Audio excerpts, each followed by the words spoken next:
Okay. Thank you guys. Much appreciated driving yet again. Another day of work ahead of me. Trying to play catch up here on the weekends. Very happy to be this busy. Trust me, it's a booming economy, and I'm very grateful for all the work being thrown my way. I just wish I had 5 sons that I could be bringing to work with me every day to keep them occupied so I can get through this stuff a little bit quicker. But regardless, everything's going well. So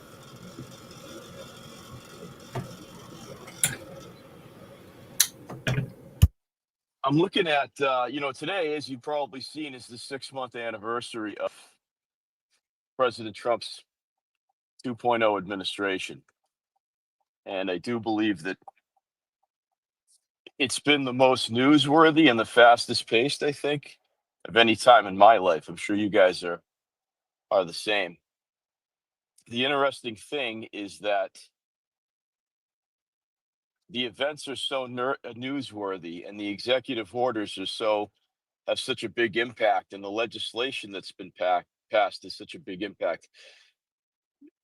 With the exception of the one big beautiful bill, which I spent a lot of time talking about, and other people did as well, that really is like a landmark legislation piece, a landmark legislation uh, driver in his administration. And even with all that, even with the debates and Elon Musk getting involved, I still think that yours truly did not do a good enough job of making it known to you guys how important that legislation was. I mean, it accomplished basically 1 year's worth of appropriations in one bill, and you had everything there. I mean, I'm very, very bullish on the one big beautiful bill. I don't think we're going to start seeing the short term benefits of that just yet. Uh, Probably over the winter. So we'll find out. Of course, when you guys file your taxes over the winter of 2026, you'll have to let me know how much better you're doing, because there's an incentive in there for most of you. At minimum, you're staying at your tax rate. So that was big. I have to say, despite all the injunctions, guys, I cannot see a better outcome with the main thing that President Trump used as his platform for his reelection this time around than the deportations and what have you. I cannot, I say again, I cannot have seen a better outcome, given all the roadblocks they're up against, and given the fact that, as you're aware, most of these 12 to 20 million illegals that flooded the country, they tend to go to blue states. So there's a lot of barriers in that. You get a Governor Hochul in New York, or a Governor Healy in Massachusetts, or a Governor Pritzker in Illinois, Newsom in California, et cetera, et cetera. You see where I'm going. You've got all of that to fight with, on top of crazy Americans that don't seem to care about their sovereignty as American citizens, and think that these illegals, who most of them are not working, most of them are not contributing to society. They have criminal records in their country of origin, and they have criminal records here. They seem to think that these people are worth fighting for. And I can tell you optically how bad that looks, and it's really wounded the Democrat Party. So I'll get into that, because as we're 6 months into the administration, I think we should have a discussion about the list of accomplishments. Okay. Well, we won't get to them all in a couple hours, but I think we'll get to the big stuff. The Genius Act signed on Friday. Many of you might have questions as to what that is. Me not being a crypto person, I couldn't, with stable coins, I couldn't begin to give you a good enough explanation. But I think the key takeaway is promoting stable coins, which are forms of cryptocurrency, which will be propped up by the US government. It's not central bank digital currency. It's basically creating a certain sort of regulatory environment for stable coins that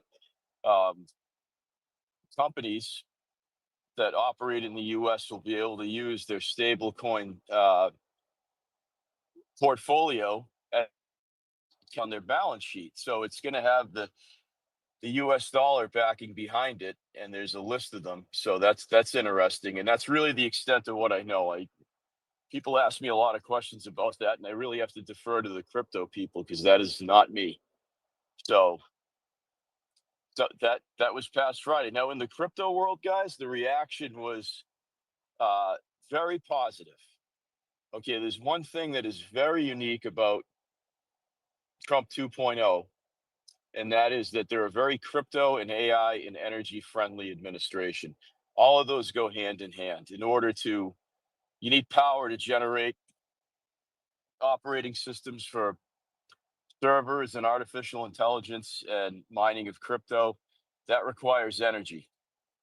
So it would be crazy. I would be more critical if Trump just signed this Genius Act on Friday, in a vacuum as a standalone situation. Okay, we'll take these forms of cryptocurrency that a lot of companies invest in on their balance sheet as part of their portfolio, their whatever makes their shareholders happy that they hold these assets. Just single this list of 25 out. It doesn't have Bitcoin or any of the big ones on there that you guys think about. Bitcoin's different because it's the OG cryptocurrency. It's not in with like the other ones like Ethereum and all the meme coins, obviously. So that has its own class. I know we have Bitcoin Reserve, and that's being treated. Bitcoin in the Trump administration, as far as U.S. federal government assets, is being treated like gold, basically, like gold bullion. So many of you are thinking, why isn't Bitcoin included on in the Genius Act? It's because it's already held in high regard by the administration. It will outlast these other cryptocurrencies. That's the thinking. So anyway, but the fact that the Trump administration is putting a lot of effort into AI and energy production, not just to keep our uh, our lights on or to keep our power bills at a reasonable level. Yes, of course, that's part of it, the domestic agenda, but also harnessing all this energy, whether it's from coal, whether it is from other forms of fossil fuels that we're used to. Okay, LNG, liquid natural gas, propane, which has a smell to it, etc., uh, or just regular crude oil. We're harnessing a lot of that. Okay, so that's why I'm pretty bullish on that Genius Act without even knowing a lot about it. I think it's a good investment. And I think the most important thing is it's going to cause investment into the United States, which brings me to my favorite subject and maybe some of yours, and that is tariffs. So I've got some stuff to put up on the Nest when I stop driving, when I'm able to do so. Uh, the tariff revenue, guys, I saw a really good article from Breitbart, which I think is on President Trump's Truth Social page just yesterday or today. That's when he posted. I read it this morning. It might have been on there since yesterday. I don't know, but uh, I think the amount of money that's coming into the country at present via the tariffs is going to be really, really hard for future presidents, whether that's JD Vance or even if we get stuck with somebody like Gavin Newsom or some other Democrat asshole. I think it's going to be really, really hard. President Trump set a precedent on Liberation Day on April 2nd, 2025. Many people laughed at it. Many people thought it was weak sauce. Many people thought it was cringe when he had the charts with, like he was a college statistics professor with percentages and what have you. The joke's on all of those people that thought it was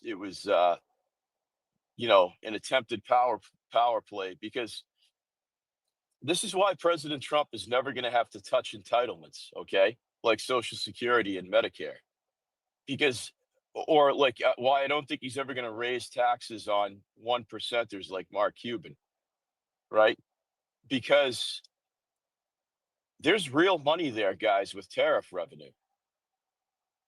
And some of you still I still get questions here and there. You still don't get the concept of a tariff, okay? So the best way to explain it is We get a product from a country. Forget China, forget what country it's from. The origin of the product is irrelevant.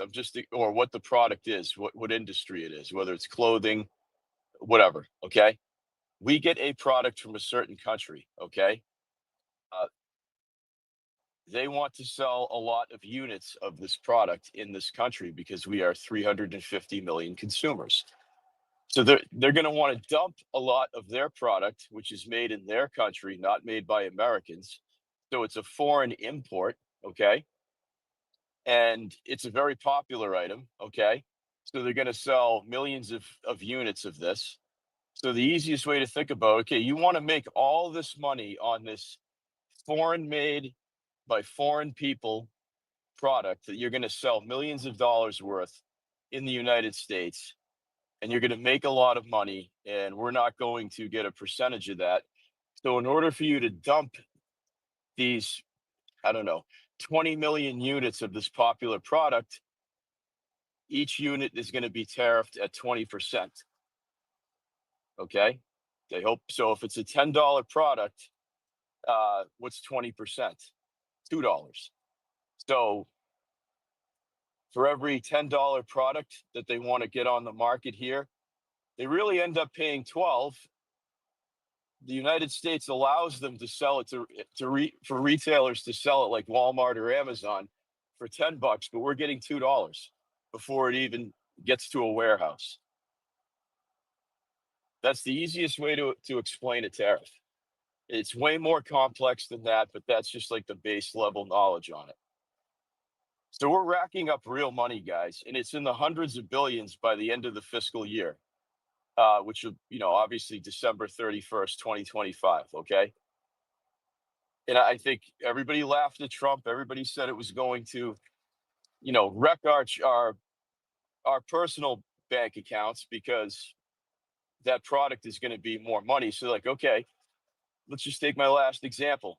This is what the pessimist was saying back in the early spring. Oh, okay, yeah. Orange Man wants to tariff these sneakers at 20% because they come from Vietnam. Okay, they're manufactured in Vietnam, made by Vietnamese. Not a single American earns a penny in that very popular product being dumped into the United States. Okay, the Vietnamese are laughing at Trump. Okay, Orange Man, sure, yeah. Charge us $12 and you keep two. Well, that $12 now, because we don't want to lose that $2. We're now going to charge $12 for that. And then you could tariff your 20% on that. And that didn't happen, guys. It didn't happen with many, many things. And sneakers, you have more options. But think about the natural resources, the metal, the big thing, guys. Here's the thing. Before I get too much in the weeds, here's the big thing. It's cars. It's anything made of metal, guys. Steel, aluminum, copper, brass, all that stuff, which is basically everything. Okay, that's the main issue. This pertains to cars, to household items and things like that. That's why, what was the precursor to Liberation Day? He signed an executive order on a 25% flat tariff on steel and aluminum imports. Any steel and aluminum we get into this country, whether it's from China, which is subpar material, China, Canada, Mexico, India, it's 25% for everybody indefinitely, or at least as long as he's president. And because and think about it, there's such a demand. Just take the auto industry alone. We don't need to get into all this other shit. Just take the auto industry, guys. What are your cars made out of? Steel and aluminum. Okay. So what he did was, now that we're not going to stop driving cars, the demand is still, it's not going down. So everybody thought, okay, now I'm going to be spending like $8,000 more on a Honda. Remember James Carville was saying that on MSLSD? He was I thought he was going to have a heart attack flipping out, basically saying that whether it's a foreign made Honda or a domestic car, Americans are going to be paying $5,000 to $8,000 more because of all the steel and aluminum and all that. Well, that didn't happen. You know what happened?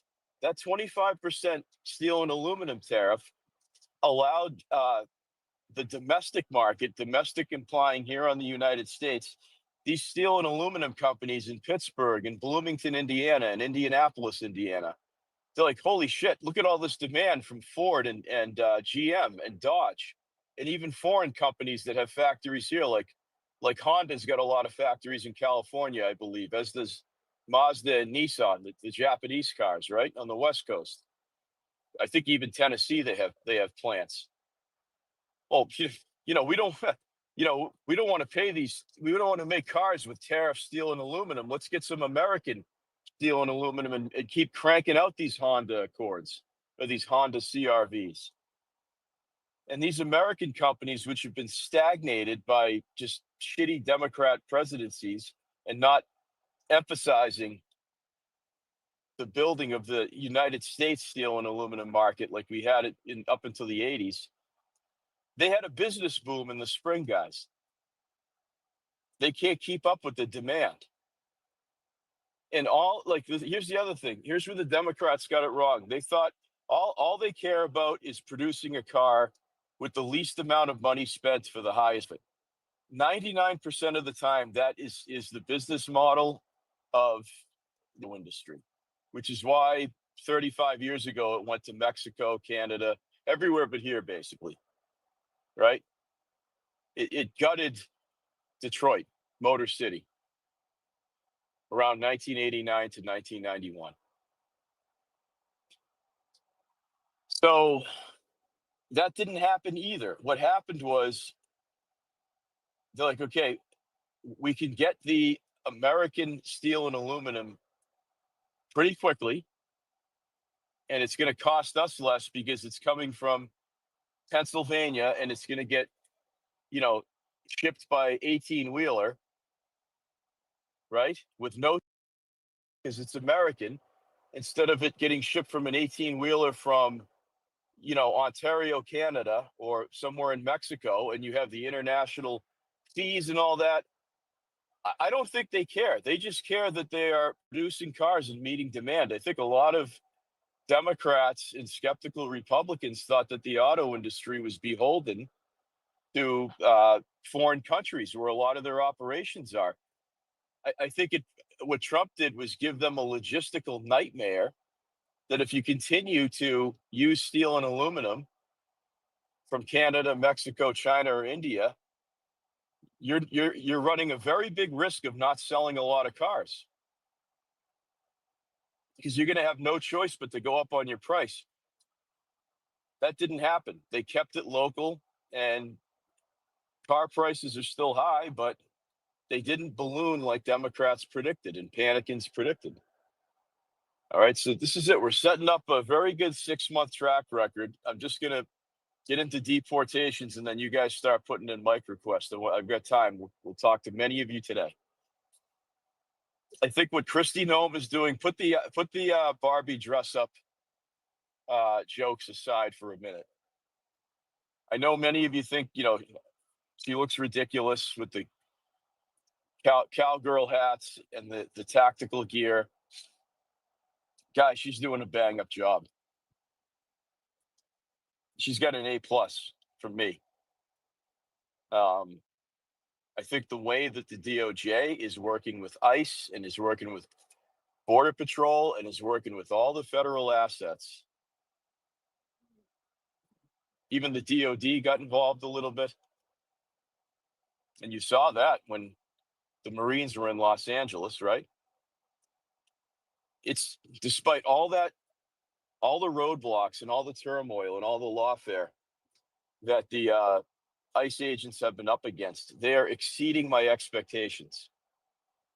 And really the biggest thing is self-deportation. So the media rollout from Homeland Security, do you remember when we all woke up about 4 months ago to a clip on the rapid response page, the White House, the Trump war room, of the first, whatever it was, 200 Tren de Aragua members that were being deported to El Salvador, that was a very powerful marketing tool, and that is encouraging self-deportation, because really that's the biggest that's going to be the biggest gross number of deportations is self-deportation. This would be the non-violent criminals.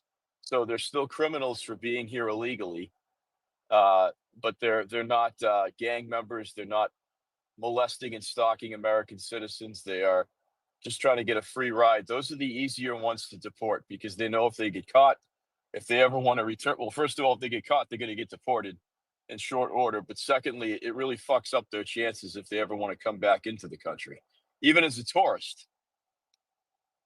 It puts them on a blacklist. And there are a lot of foreign invaders, guys, that are from non-Latin American countries, as we all know. Some have proven to be violent, like the Haitian gangs and some of the Arab people. But there's a lot of like Ukrainians, and the list is long, and they're just probably here escaping the turmoil in their country, and they're still going to get deported. But I think a lot of those people are going to leave on their own accord. So there you go. We have a really good track record these first 6 months, and I'm very, very happy that you guys were not, many of you, most of you, I would say. I'm looking at my phone. I see all your faces in here. Very happy, good Sunday morning to you all, by the way. Is you didn't take the cheese. You didn't take the bait. You didn't let the Iran bombing break your nerve or break your resolve. You didn't let the Epstein stuff break your resolve or break your nerve. Very proud of everybody in here. Okay. I'm tipping my cap to you all. It's very, very easy to get psyoped. It's very easy to get psyoped when Israel's involved, or when it's something about like a personality conflict in the administration, like Bondi and Bongino butting heads, Bondi and Kash Patel, and people still saying Trump is insulated, and he doesn't, he's tone deaf because people want the Epstein list released. And when I tried to tell you that I don't think he has, I'm not denying that evidence existed at one point. I don't think Pam Bondi ever had it. And what you have is a list of victims, and you have a list of doctored evidence by Merrick Garland and the previous administration. That's why he's calling it a hoax. They are trying to bait him into releasing that in its current form, which will show probably President Trump's name on it, probably people you could never imagine, that you're like, wait, that circle doesn't square. So I don't believe Trump's insulated, or he doesn't want you to care about it, because what he has in his possession isn't going to barbecue anybody. And that sucks in and of itself, but it's not a reason to, want this administration taken down. It's very, very funny. A lot of people think that like there was no speed bump called Joe Biden in between Trump administrations. And they think that the way he left all the paperwork on December 20th, 2021 is just exactly how Biden left it for him on January 20th, 2025. It's laughable. And I'm very happy people in here aren't that stupid. There are a lot of people on this app that are that stupid. You see, folks, I'm going to go to Susan and Fed Up in a second here. When you try so hard to prove to people that you don't even know that you're not a shill, or you're so worried that you're not a sheep or a follower, and you have to make it clear, I don't worship Trump, I worship Jesus. If I hear that again, it's awful. It's almost blasphemous to even have to pre-qualify your comments. We know you don't have a gold statue and you don't worship the guy. I believe that you love Christ in your heart. I have to say, guys, it's cringe for people to say that in spaces. Like, I'm assuming you don't think the guy's a god, and I'm assuming that you're try to live a good Christian life or whatever. Please don't say that in spaces. It makes me want to throw up. I know you don't worship the man. I know you worship Christ. I don't have anything against that. I'm actually not too far from that mindset, but it does make us seem like very weak, shallow people that we have to pre-qualify anything with that. And we know he's not perfect. I didn't vote for perfect. He's not perfect. His administration's not going to be perfect, and none of you are perfect, nor am I. So we get that. You don't have to fucking say it all the time so you don't get roasted in somebody else's room or conversation. So please stop doing that. You're not going to get any better than this guy. He's going to make mistakes, but you know what? He's not going to make a lot of them. And this first 6 months, he really hasn't made a lot of them. The only thing I could look at that I'm upset about is I'm not happy with Pam Bondi. Okay. But that's really it, guys. Like, are you really displeased with Stephen Miller or Caroline Levitt or Marco Rubio or Scott Bessent or any of these people, Russ Vought? Because I'm not. And Elon Musk. So Pam Bondi and Elon Musk, not happy about. But I don't think that Trump is not a lawyer, guys, just like he's not a virologist. You know, he's delegating responsibility of the Department of Justice to the Attorney General. I honestly think, guys, it would be micromanagement over control. I don't even think he knew about the binders, to be honest with you. And you're like, well, he should know it. Guys, Pam Bondi's secretary together a handful of binders to give to influencers. Do you really think that they're going to waste Trump's time with that? Think about all the shit the guy's got to deal with. I mean, that's like Karen helicopter parent central, honestly. Okay, so I'll stop now. Let's get some real conversation going. If you think I'm upset, I want you to, if you think that, if you're upset with me or anything I've said, I want you to roast me. Okay. Because if I'm not getting critiqued, I'm not learning anything. Otherwise, I'm just going to presume you agree with everything I have to say, and that can't be the case. So Susan, go ahead. Happy blessed Sunday, everyone. I didn't get psyoped or whatever. I just didn't take the jab because I'm a nurse and I knew better. When they authorize something that's emergency authorization, no, don't take it. Second of all, along with the Epstein files, people have to understand the Russia, the Clinton Foundation, the Wiener laptop, the Hunter laptop, everything is connected and it's all the same people. Am I mad at Pam Bondi? Not in the least. I've been following her for 8 years now, and I'm not disappointed in her at all. How do you get the whole world and the Democrats to demand the release of the Epstein files? Yeah, produce a controversy. And it's whether it's going to come out or not, I think somebody has that particular list, or if you want to call it a list or files. I mean, the people in some of these rooms want the files, which includes the horrendous videos, which to me, in my personal opinion, they're all sick bastards in those rooms.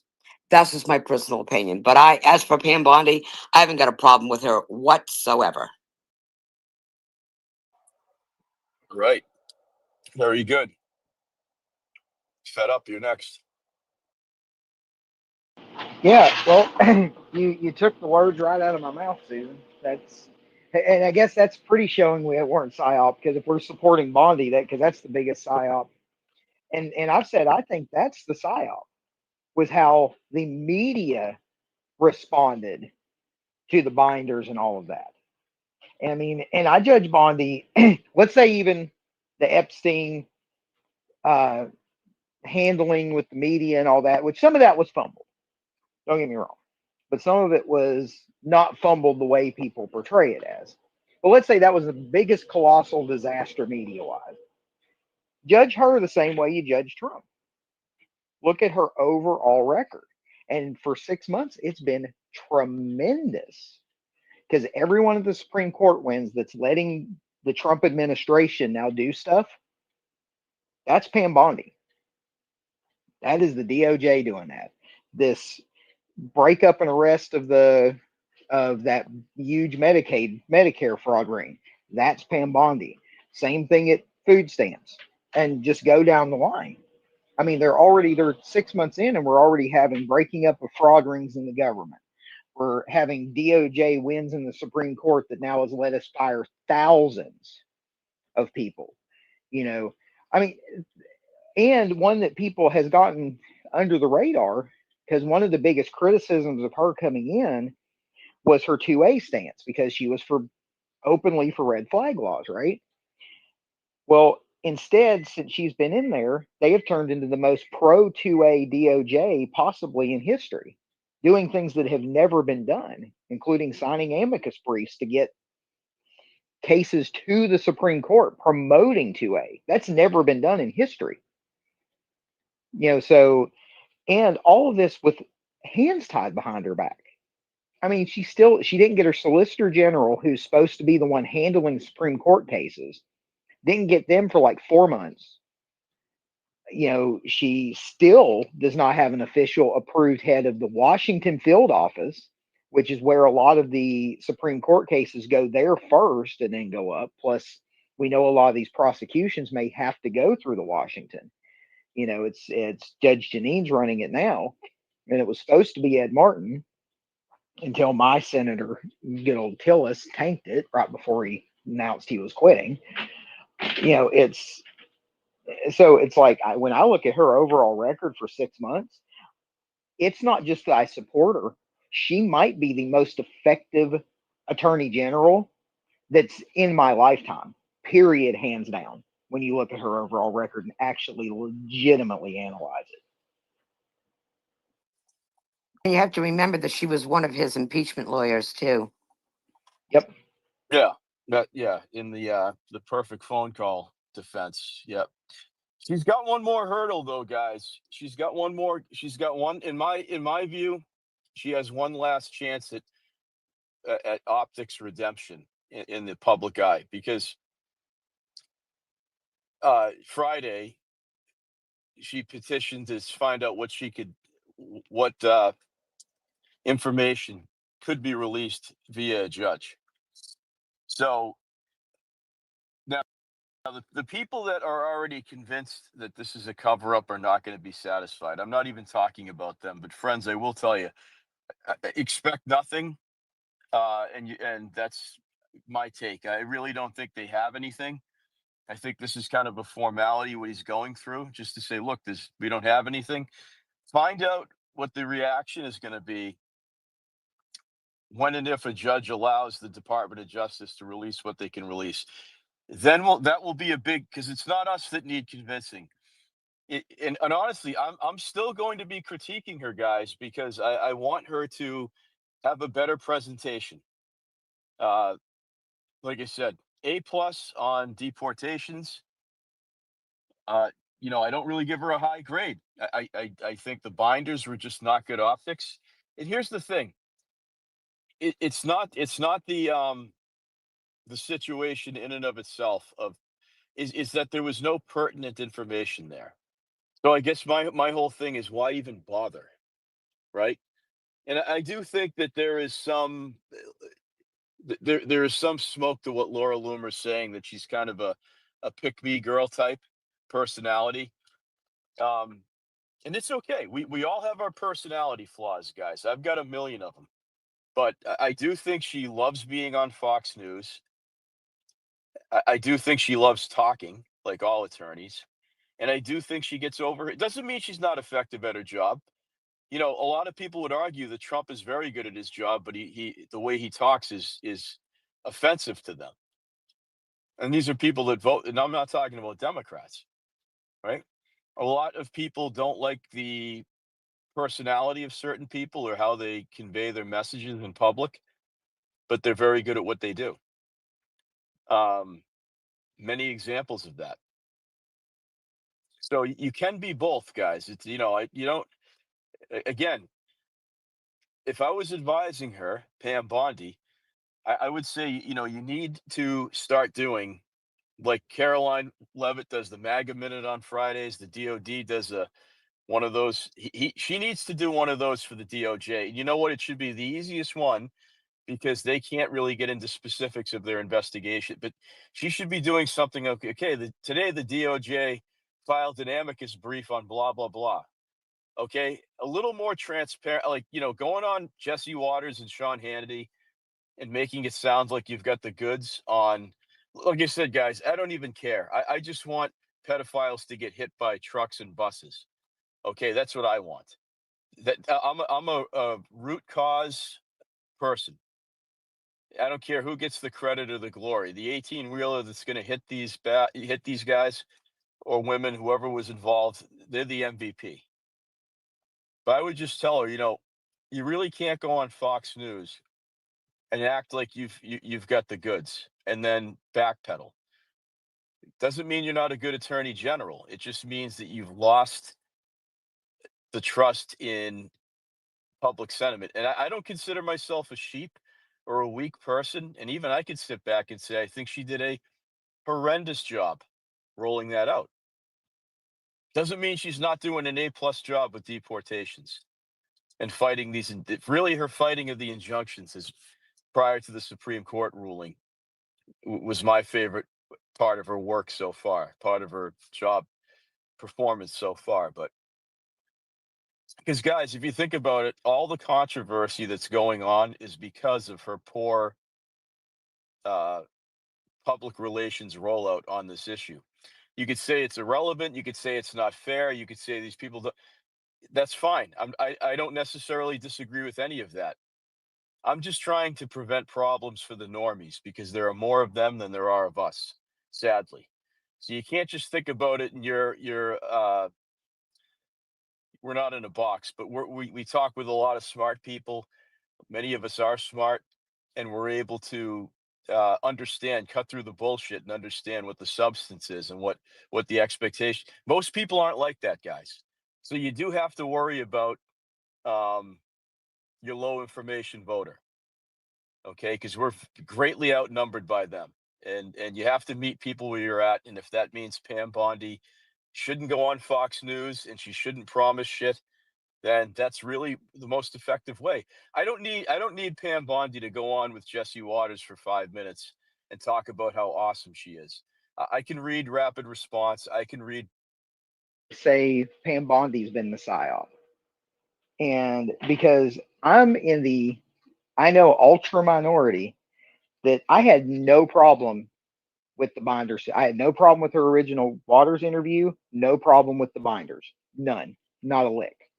What I did have a problem with where she screwed up is she should have learned from her boss when everything about that was misconstrued and lied about how it was handled.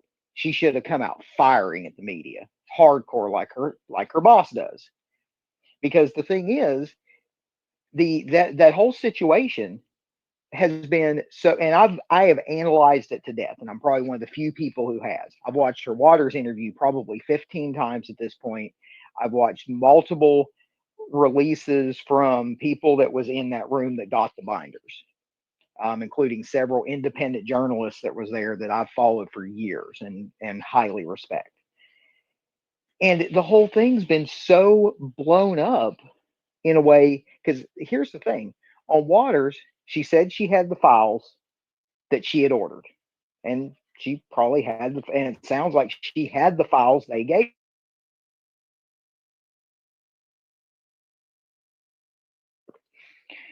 And she got a whistleblower call that night after being on Waters saying they didn't give you everything. There's more files over there.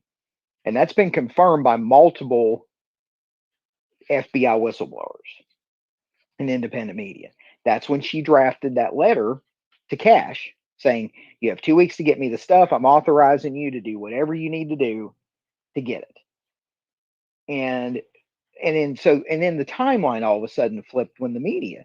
So the binders come out. And you had, and if I was her, I would have called out the morons who went out there. Now, what didn't help her was the couple morons who went out there waving the binder around and smiling and joking and laughing. You notice when they went out front, people like Liz Wheeler was out there smiling and joking. It's like you just got given a thing. Where DC Drano, Rogan O'Hadley, if you notice, he just held it up and had a very serious thing on his face. You can see Scott Pressler in the background. He's not up there joking and laughing about it. He was there.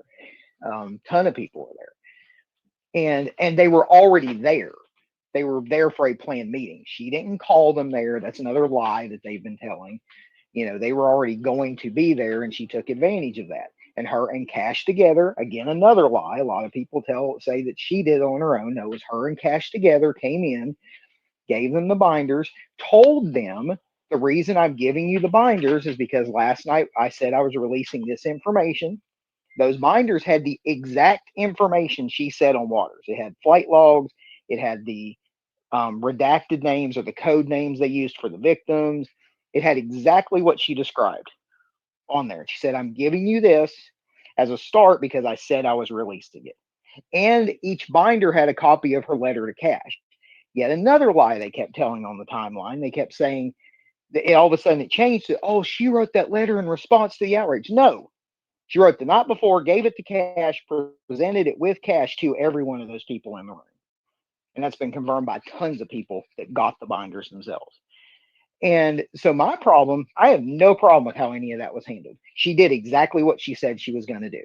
My problem where she didn't handle the media well was afterwards when all those lies and the timeline change came out, she should have come out firing like her boss.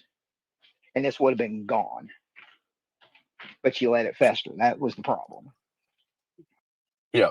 Yeah. Like I said, I'm really, I'm reserving my judgment until I see, because people are going to be inevitably disappointed as to what actually gets released. Nothing's ever going to be good enough for the haters, but it's how she reacts to that this time.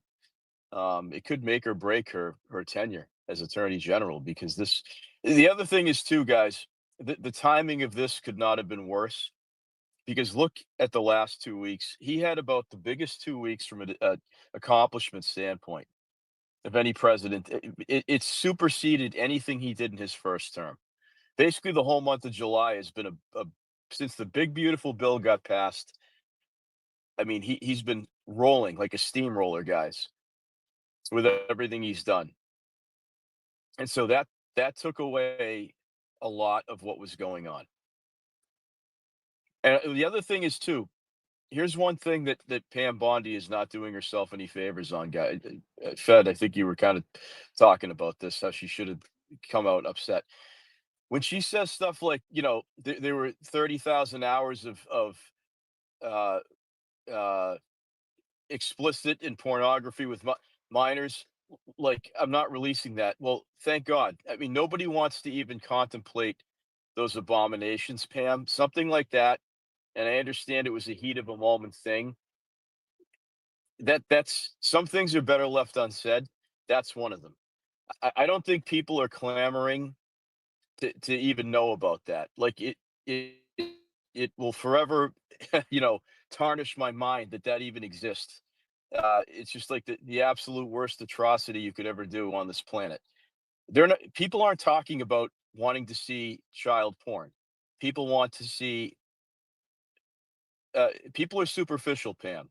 They want to see a PDF with like a list of names and when they may have had interaction with Epstein, etc., if they were physically on the island or not. If that stuff even exists, I'm saying today, I have my doubts it even exists anymore. The genuine list. So say that. Don't deflect and be like, why are you attacking me? Do you want me to release 30,000 hours? Nobody was asking that, Pam. Like, nobody was even hit, even the liberal press gaggle in there. Nobody was saying, when are you going to release Jeffrey Epstein's porn collection? And she was, and it, to me, again, we're kind of evolved in this conversation collectively, but she had her back up against the wall. It's like, okay, I'm being punished, but you forgot to wash the dishes the other day. Like, nobody's even talking about that, Pam. We're talking about a list is not video evidence of illegal porn. Like, learn the distinction. You're the top LEO in the country.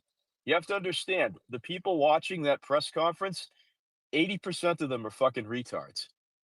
And now you're saying you're making the implication that people are mad at you because you're not releasing Epstein's porn vault. And that is not what the fuck people were talking. It's not what Trump was talking about. It's not what Cash has been talking about, and it's not what Bongino's been talking. So again, guys, she has shot.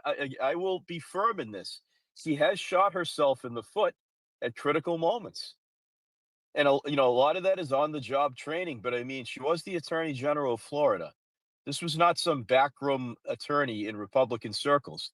Like, you have to rise up to the moment. And I'm sorry, at that particular time, she did not. And she gave the podcasters 2 weeks of material on that. She gave the people with TDS, and she got Elon to try and drag Trump on this app with that, etc. So, again,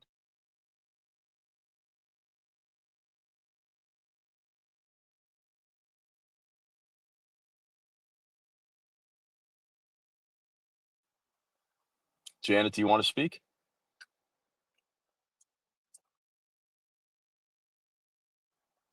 Cap, go ahead. No, I'm sorry. I'm just, You hear me now? I'm teasing. I'm teasing you. Go ahead. Oh, okay. I'm sorry. Yeah, I just want to jump in and say that the one thing I'm having trouble with a couple of comments from Cash, Bongino, and Pam Bondi is it's like they don't have any help in the press secretary area of what to say and what not to say, facial expressions, all those things that you think they would be briefed on, when they're handed certain things that they're going to be speaking about. That's one thing I've been having a hard time trying to understand that, because Trump is under a microscope. Everybody knew he was going to be. They knew that they were going to beat a dead horse for another 4 years on any and everything they could possibly get. And the one way to get to him right now is through his cabinet. Any tiny negative thing, they're going to poke holes in it. I mean, that's all they're going to do. All the DeSantis people, all the other people that don't like Trump, they're going to look for every little nook and cranny that they can cram crap in. That's what they're going to do. So that's what I hope that they're learning from this, and that they're going to learn to just what not to do. I mean, have a little sheet that's handed to them before every press conference or whatever that says, do not, just take a breath and take your time. You don't have to rush to anything. And, just like getting ready to sit down and play Texas Hold'em, if it's all over your face, you're never going to win. So I hope they work on that. And if they do, I think that we'll start seeing them starting to work together and be a little more coherent about what's going to come out and how they're going to do it. I think Tulsi Gabbard just did a phenomenal job. The way she spoke to the press, how she handled herself about this whole thing, about all this documents and classifying all these files from the FBI pertaining to Obama and a bunch of people under his administration about what they did and what they knew about the 2020 election to try to, tarnish Trump with the fake PP dossier and all that crap. I've been talking about that for a while, but I thought she was very professional and I was very proud of her. So it goes to show that you can handle the press and how to handle what you're supposed to say and how you're supposed to say it if you're prepared. So I'm hoping that the excitement has gone down, because they almost acted like young teenagers or young kids that are 10-year-olds that got to go in the candy store for the first time when they were handed some of these documents. It was like they were so excited that they just didn't know what to do and how to handle it. So I'm hoping that this whole thing is going to be die down as more good things that are happening in this administration keep happening, because I believe they are. And they will learn not to just go off half-cocked anymore in press conferences, no matter who they interview with. That's all I wanted to add, but thank you for letting me speak. You're welcome. And my one other question too, guys, on this subject, and really I want to focus on all the W's we've had, because we've had a lot, but this is your time as much as it's mine. So I guess it's Epstein is unescapable, it seems, in conversation these days. There's only one thing that could save us now, and that's to get Chase in here, because then he'll just make it about himself and we won't have to talk about Epstein. But it's up to you guys. Look, I'm the captain of the ship, but you're paying for the ride. Figuratively speaking, of course. There doesn't seem to be a critique, and what I have a lot of questions on is the Axios leak on a holiday weekend, Sunday night, in an unsigned document. Again, fed up when I say this. I'm not picking on you, but for the most effective attorney general that ever lived, you'd think she'd have the wherewithal, first of all, to give nothing to Axios, which is basically they made their mark on digital media by releasing articles that were 2 sentences long, and they're absolutely a Democrat leak operation. They basically are what Breitbart is on the right, or Gateway Pundit is on the right. They are to the left. So I'm very suspect of that. The fact that they didn't deny the authenticity of that document, it wasn't professional. And guys, as much as Trump likes fighting, how she fights for the deportations and the injunctions, and allowing LEOs to fight crime, which is really what the FBI is doing, instead of trying to get Trump, they're trying to get criminals off the street. What a concept. That circle don't square for me either. It was just kind of left out in the ether. First of all, why Axios, guys? It doesn't make any sense. That leads me to believe that she has friends in that news organization. And if she does, guys, that should be a major red flag. That's not a panicking statement by me. I hate panicins. I don't even like Massey supporters. So if I'm having reservations about this as a pretty even-minded person that doesn't flip out, I'm very, very surprised and taken aback that many of you don't. And even if it was leaked to Gateway Pundit, guys, that looked like a cram session of notes before a college exam that came out. No signature, no title. Did it even have a date on it? I can't remember. I haven't looked at it in a week. Just unprofessional. And again, this is a self-inflicted wound. And again, for the 4th time, it could not have happened at a worse time for the administration. Trump is cooking right now. The administration is cooking right now. Iran, nobody's talked about Iran in almost a month. Okay, we were enjoying a nice 4th of July. The one big beautiful bill got signed into law on 4th of July. We had the B-2 bombers, the pilots, the actual pilots that did that miraculous mission, flew over, and et cetera, et cetera. Okay, everything was great. And then the night of my grandfather in heaven's, what would have been his 100th birthday, July 6th, 2025, we get that very unprofessional document.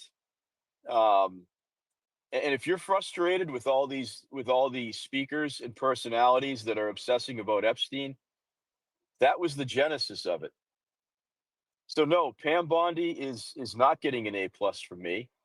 And what kills me, guys, the easiest thing for politicians to do is to do good PR. Okay, here's what I mean. If you're a Republican, somebody like Anna Paulina Luna gets an A+ with their optics. I don't know how much she knows about but I mean her appearance, the way she interviews, the way she handles things, the way she handles her social media. She's attractive. She has an A+ in the optics. She never gets caught in word salad. Okay, if you're a Democrat, even though I don't like them, somebody like somebody like Ro Khanna is very, very similar. Okay, doesn't look like a child. He looks like a tech CEO that's in Congress, not just because he's Indian. I know many of you're going there, but he doesn't get caught in word salad. He's not a fucking retard like AOC. I don't like the guy, but he knows how to handle his PR optics game. This is the easiest thing for Pam Bondi to do, is to have a professional rollout of something that is an incredibly polarizing subject and very disturbing on the surface. And she couldn't do it. I'm sorry. It's an F, guys. You're upset the other guy's running a room. This is why. That wasn't the Democrats doing it. I'm led to believe, because there's been no denial, it's Pam Bondi, Todd Blanche, and the DOJ. It is what it is, guys. I support the president probably more than anybody, even through the vaccine stuff. In fact, I've even said I don't want him to apologize for anything he did in 2020. He never owed me an apology. Nobody got a vaccine in my family because of Trump. They all hate Trump but me. So again, it's a problem, guys. So I don't support what Pam Bondi did, how she handled it. I'm sorry. Maybe I'll get my head out of my ass later. You guys can convert me, but she's the cause of these problems right now. It's not Trump. He's not in a bubble. She did a poor job. It is what it is. Look up in the nest, friends. What I really wish we'd be talking about more frequently is the election wizard. He had a call sheet, which is like a poly market betting market poll. So remember, everybody said we're going to have a recession because of tariffs. Well, it just dropped to 17%. I doubt it's even that high. Also, you look from the White House, when tariffs cut in, many people's income taxes will be substantially reduced, maybe even completely eliminated. It'll be a bonanza for America. The External Revenue Service is happening. President Donald J. Trump. So again, folks, the substance is the hard part. The public relations rollout is the easy part. If the easiest thing to do is to sell something that's a piece of shit. Whether it's if you think the one big beautiful bill was bad, Trump did a great job of selling it. Scott Bessent did a great job of selling it. The hard part was drafting the legislation. Pam did the opposite. Everybody's telling me and I don't even think she has the evidence that people are claiming, but the way she rolled it out, awful. She gets an F. She gets an F. That you guys, look at it, an unsigned document with no heading on it at 9:00 on a Sunday. I'm sorry, but that leads me to believe it was to be buried. That's when you bury stuff on a holiday weekend on Sunday night at 9 or 10 o'clock Eastern. It doesn't fly with me, guys. I'm sorry. I mean, people are fired for less than that in high profile jobs. Stellar, go ahead. How are you? Good morning. I think that American Woman was first, and then I was going to comment about Pam Bondi afterwards. But she had her hand up before me. Good morning, everyone. She has her hand up. I know she's in the speaker. It American looks like Woman. I'm sorry. I don't see your on hand, mine, but it go looks ahead. like hers is up. Well, you ladies decide. I'm fine either way. Go ahead. Yeah, it's all good, Stellar. You can go ahead. I'm still like collecting my thoughts over here. Oh, okay. I just saw her hand up was before mine, so I just want to be polite. So, kind of like how I look at this whole Pam Bondi thing, because in my personal opinion, everything is plotted out. And if it and it did look like, in my personal opinion, that it fumbled, or like she fumbled it or whatever. But what if it was meant to be that way, so that, say, there'd be other people that are just waking up, whether they're Democrats, those people that are trying to whatever. I just kind of look at everything as kind of like planned, because on top of, with the Epstein stuff, I find it very coincidental, if you want to say that. But a lot of the states, because well, Gadsden, that I'm really active, or try to be active within my local. And, I find it very, strange that, right now is the time that, a lot of our parties are like, from in Nevada, we were doing elections. We got rid of the rhino ones that were here. So we're really trying to clean up our stuff, here and things. There's still a lot of shady stuff going on. But, even though we supposedly have, quote unquote, an endorsed governor for reelection from Donald Trump, a lot of us already know that that endorsed incumbent is shady. So, like, there's a lot of us that are really trying to get a MAGA America First woman to become a governor here. So even though, so I just think that there's a lot of things that are being played multi-level, and midterms are coming up. We have 36 spaces for either reelection or coming up. There's spaces coming up, and we've got incumbents, which I don't like incumbents. Um, but for the most part, we've got that coming up. We've got the senatorial elections.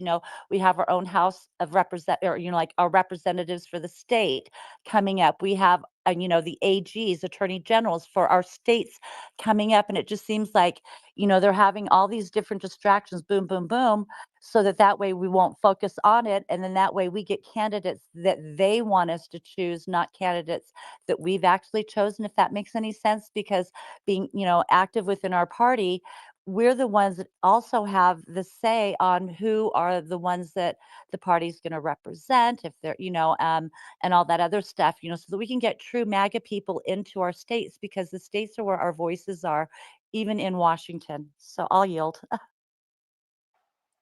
Absolutely. I'm pretty Uh, pumped that Nevada went for Trump, by the way. I'm still very happy about that because They now, couldn't couldn't steal that one. They were able to steal like the senators. They were able to steal some of the representative seats. They were able to, steal the fact that they wanted us to abort babies, full term. So a lot of stuff did go through. They flipped a lot of stuff, even though they didn't, they couldn't flip, Trump. There may have been people that might have just, because they couldn't flip that one, but they did in 2020. They were able to flip it, but it was just way too big for them to flip on this one. So they did the smaller ones and stuff like that, more of the localized ones, and that's where a lot of the, we got two people that were Republicans within the Clark County School District. But other than that, we didn't get a whole lot of seats flipped back to red, considering how much of a big squeeze that it was, or how much he won, say within the presidential part of it. But with the midterms coming in, it's huge. And you guys also have to know, this is so multi-level. Look at what's going on with the monetary system, the banking systems in the United States. Basel III Endgame, which is more liquidity, hard assets within the banking systems, that'll be ending, that'll go through. And then we've got Basel IV coming up, which is already going on right now. The ISO switching everything over so that, there's just a lot of stuff happening within these last 6 months. And I just feel that, with Trump, he's just been so good about getting eyes on with things that I actually feel that the Pam Bondi oopsies was actually kind of planned, if that makes any sense. yeah, and I wanted to say that while we're on the subject of Nevada briefly here, is now the importance of no tax on tips. Everybody in here who's out, everybody was, oh, the libertarians. Oh, why would we do that? That's not even a lot of money. Okay, and then people complained about the one big beautiful bill. I think it caps at $30,000. Okay, so you're telling me you wouldn't take a $30,000 tax-free raise in your salary? Okay, I understand it's not like $1 million, but if you guys don't want it, I'll have it. I'll put that money to good use. I'll find a nice shanty I can buy and refurbish. If you don't want that, that's what people were complaining about in the one big Well, beautiful, like it well, fucking, it caps at 30,000. Okay, fine. Who cares? It's not it's $30,000 more for a waitress at Caesar's Palace. So and also we have a lot of contractors and a lot of business people. I'm a realtor here, self-employed. It helps us too, because if we have a team underneath us and they're hourly, there's no tax on overtime. That helps employers as well too. Not only the employees that are now not having to pay the higher amount of taxes or whatever, but it really helps the employers, because the employers also, they have to pay like the FICA and and Medicare and all that other stuff, and it becomes quite costly. So it was a win-win all around, in my personal opinion. yeah, and that no tax on overtime is good for cops. It's good for firefighters. It's good. By the way, Uber drivers are in the service industry. Anybody in the gig economy. So the specifics of that, before I go to American Woman, just so you guys know, so you can explain this to the retards in your family and coworker circle, not just on here. Uh, Anybody who makes $150,000 or less, whether you're a cop, whether you're there, and trust me, a cop's base salary is nothing, guys. They don't work just 40 hours. They make their money on details and all that because no cop works just 8 hours a day. Anyway, I digress. The cap is 150,000 gross revenue. Okay, and of that, of your tips, whatever they are, if you're a server or an Uber driver or DoorDash or whatever, up to $30,000 will be tax free. After that, they start taking tax, and people are complaining about that. That's like your dad telling you when you turn 16 and you got pictures of Mustangs on your wall or whatever. Well, you're getting a Toyota Corolla, but here's the good news, son. It's all paid for. And you're 16 years old and you're going to have a car with no car payment, but it's not a Mustang. It's a Toyota Corolla. I mean, it's insane to me that people don't think this is good policy. And yet there's Republicans on this app that think it's terrible policy and they think it's a rug pull. Okay, I don't think I've tipped more than $20 to these 4 Uber rides I've had in my life. Okay. I actually took an Uber, guys, last week. Quick story, then I'm going to American Woman. And I had to leave Cape Cod and go back to my house in New Hampshire because I had an emergency at one of my jobs last Saturday. Obviously, we took one car down there. I still had 2 days left on the reservation, so my family stayed at the hotel. You guys have fun. Dad's gonna go home. It was a $230 Uber ride to go about a 2.5 hour drive back home. It's like $1 a minute. Okay. Now, I tipped that kid $30, right? And he was thrilled. He was thrilled. On the app. He sent me a message saying how happy, thank you very much. Because he said people aren't tipping now because there's no tax on it. So, just remember that. Anyway, American Woman, thanks for waiting. Okay, good morning. Thanks for holding this space. Here's my thoughts on Pam Bondi. And I don't know her history, like Fed Up, obviously you followed her history. So I'm just going to lay that right there. I haven't really followed her that much. I know a little bit of her history from Florida, but I'm not well educated on it. But when I first heard the announcement that, it was going to be her, my gut just kind of said, really? Like, of all people. And like I said, I'm aware of her, but I don't think, in my opinion, that she has the balls that we need. So I'm just like, all right, well, I'll just kind of sit back and see how things play out. And unfortunately, I feel like she's been incredibly inconsistent. And the blunder, because everything's about optics. And this whole phase 1 binder, that was terrible. I mean, I don't understand like what that show was about. And then communicating, hey, there's going to be a phase 2. I'm like, okay, so I feel like she dropped the ball big time. But I also think there's kind of a lack of communication overall among the departments. And I don't know if that's a Susie Weil thing, if that's a Pam Bondi thing. I don't really know.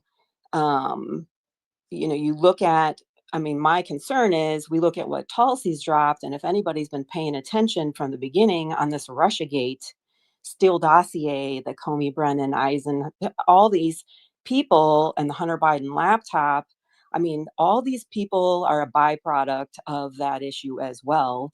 And they have their tentacles in everything. So, but my concern is if it's going to be up to her based on what I've seen so far, I don't know. I don't know, but I remain open-minded. We're 6 months in, for Pete's sake. And then when you talk about, body language and, I've heard a lot of people say, oh, well, Cash and Bongino were pushing all this and pushing all this. And all of a sudden they get in there and it's a cover up because now they're not saying anything.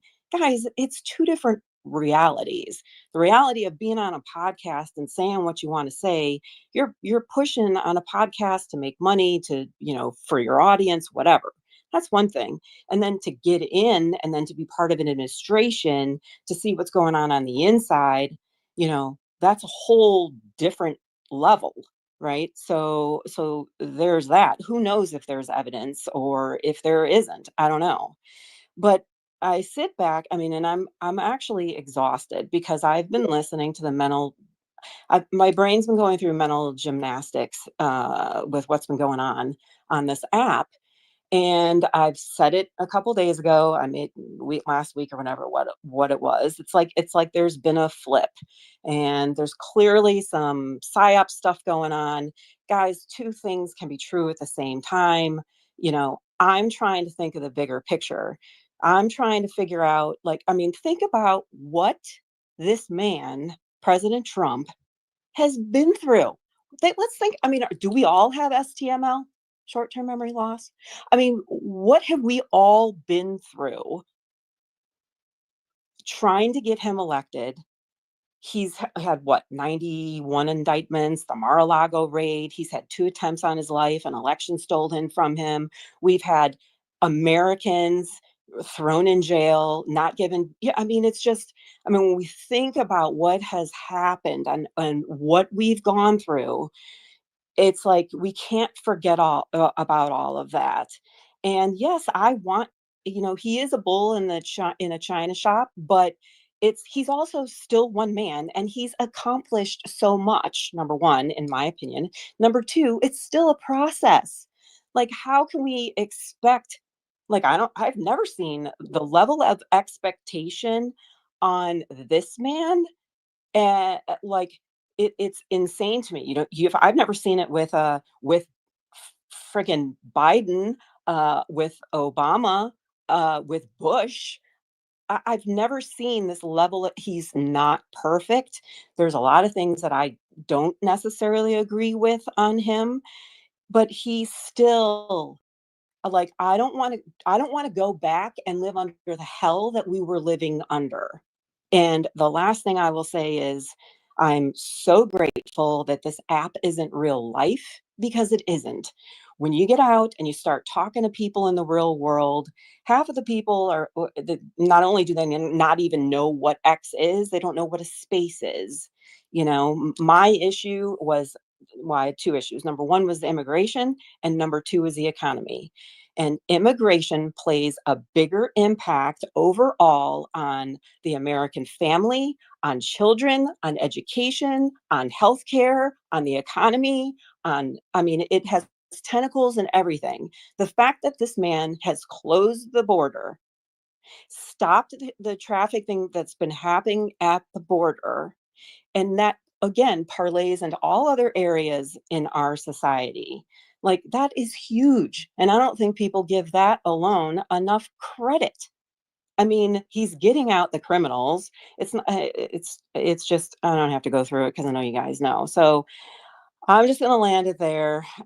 Thank you for letting me get off my chest. It's funny because I was saying in another space earlier in the week, guys, do some self-care.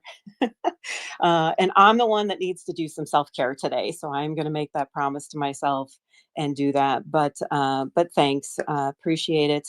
And You're welcome. I'll leave it there. Can I add one more thing on to Americans thing as well? Because I am out in the public a lot with Yeah, my friends and go regular ahead. people. She's 100% correct. A lot of people don't even know what the X is, but the Maha movement and what Bobby Kennedy has done and doing with the food and the dyes and all that stuff. We have a lot of moms, mama bears. I'm talking massive amounts, even here in Las Vegas, that are really active on either Facebook groups within the community and stuff like that.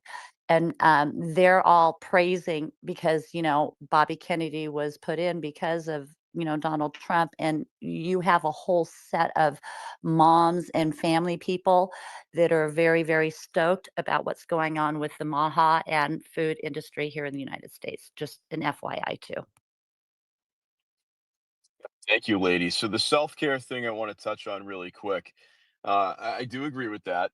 But one thing that I've realized since this second administration's come into place, guys, this might have been obvious for you the first time around, or even when Biden was in office. We make fun of Democrats a lot and woke people for all the right reasons. and they deserve every bit of it.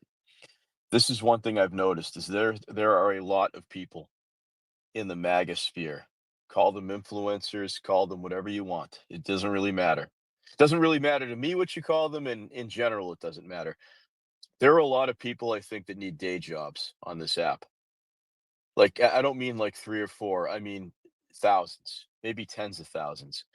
I think there are a lot of people that you assume because they're vote Republican and vote Trump that they're like these industrious people that have multiple jobs and things like that. And there's not, guys. That is one thing that is very disappointing to me. That there are a lot of people here that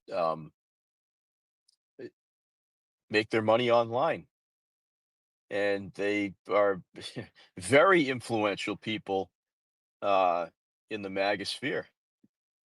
And I don't like that. I don't like it on principle. I don't like it on. I just think it's really greasy, guys. It's very, very greasy to not have a real job. Whether you're between the really any age, but in particular between the ages of 25 and 55, I think work is good for the soul.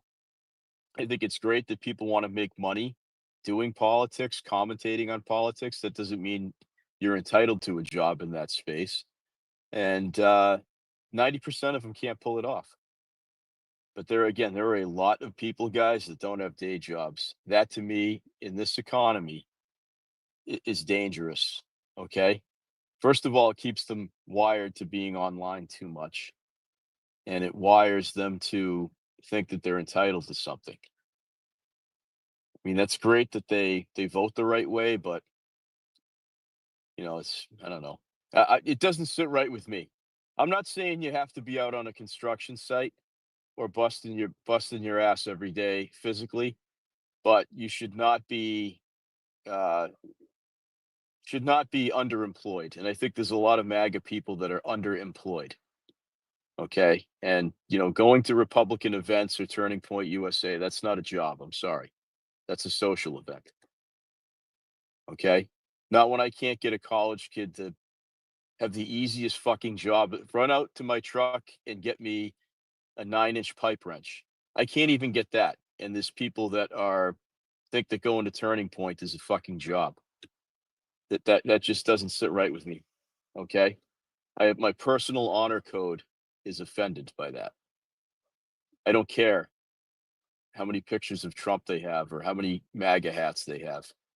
I have no use for people like that in my real life, nor do I have any in any sort of quote unquote social media apparatus. All right. If you think I'm being too harsh, let me know. Okay. I think Steph and Summer are up next. I understand the interview Tulsi's having with Maria Bartiromo, which I think is concluded, was a banger. So I'm going to watch that after this space. So yeah, Steph and Summer, let's do it. Go ahead, Steph. Good morning, Gads. It's nice to see you on a Sunday. And good morning, everyone else. I've been aggravated about something. These influencers, one in particular, is gathering up his MAGA people and going over this Russiagate shit that statute of limitations are up, so it's not like anything can be done about it.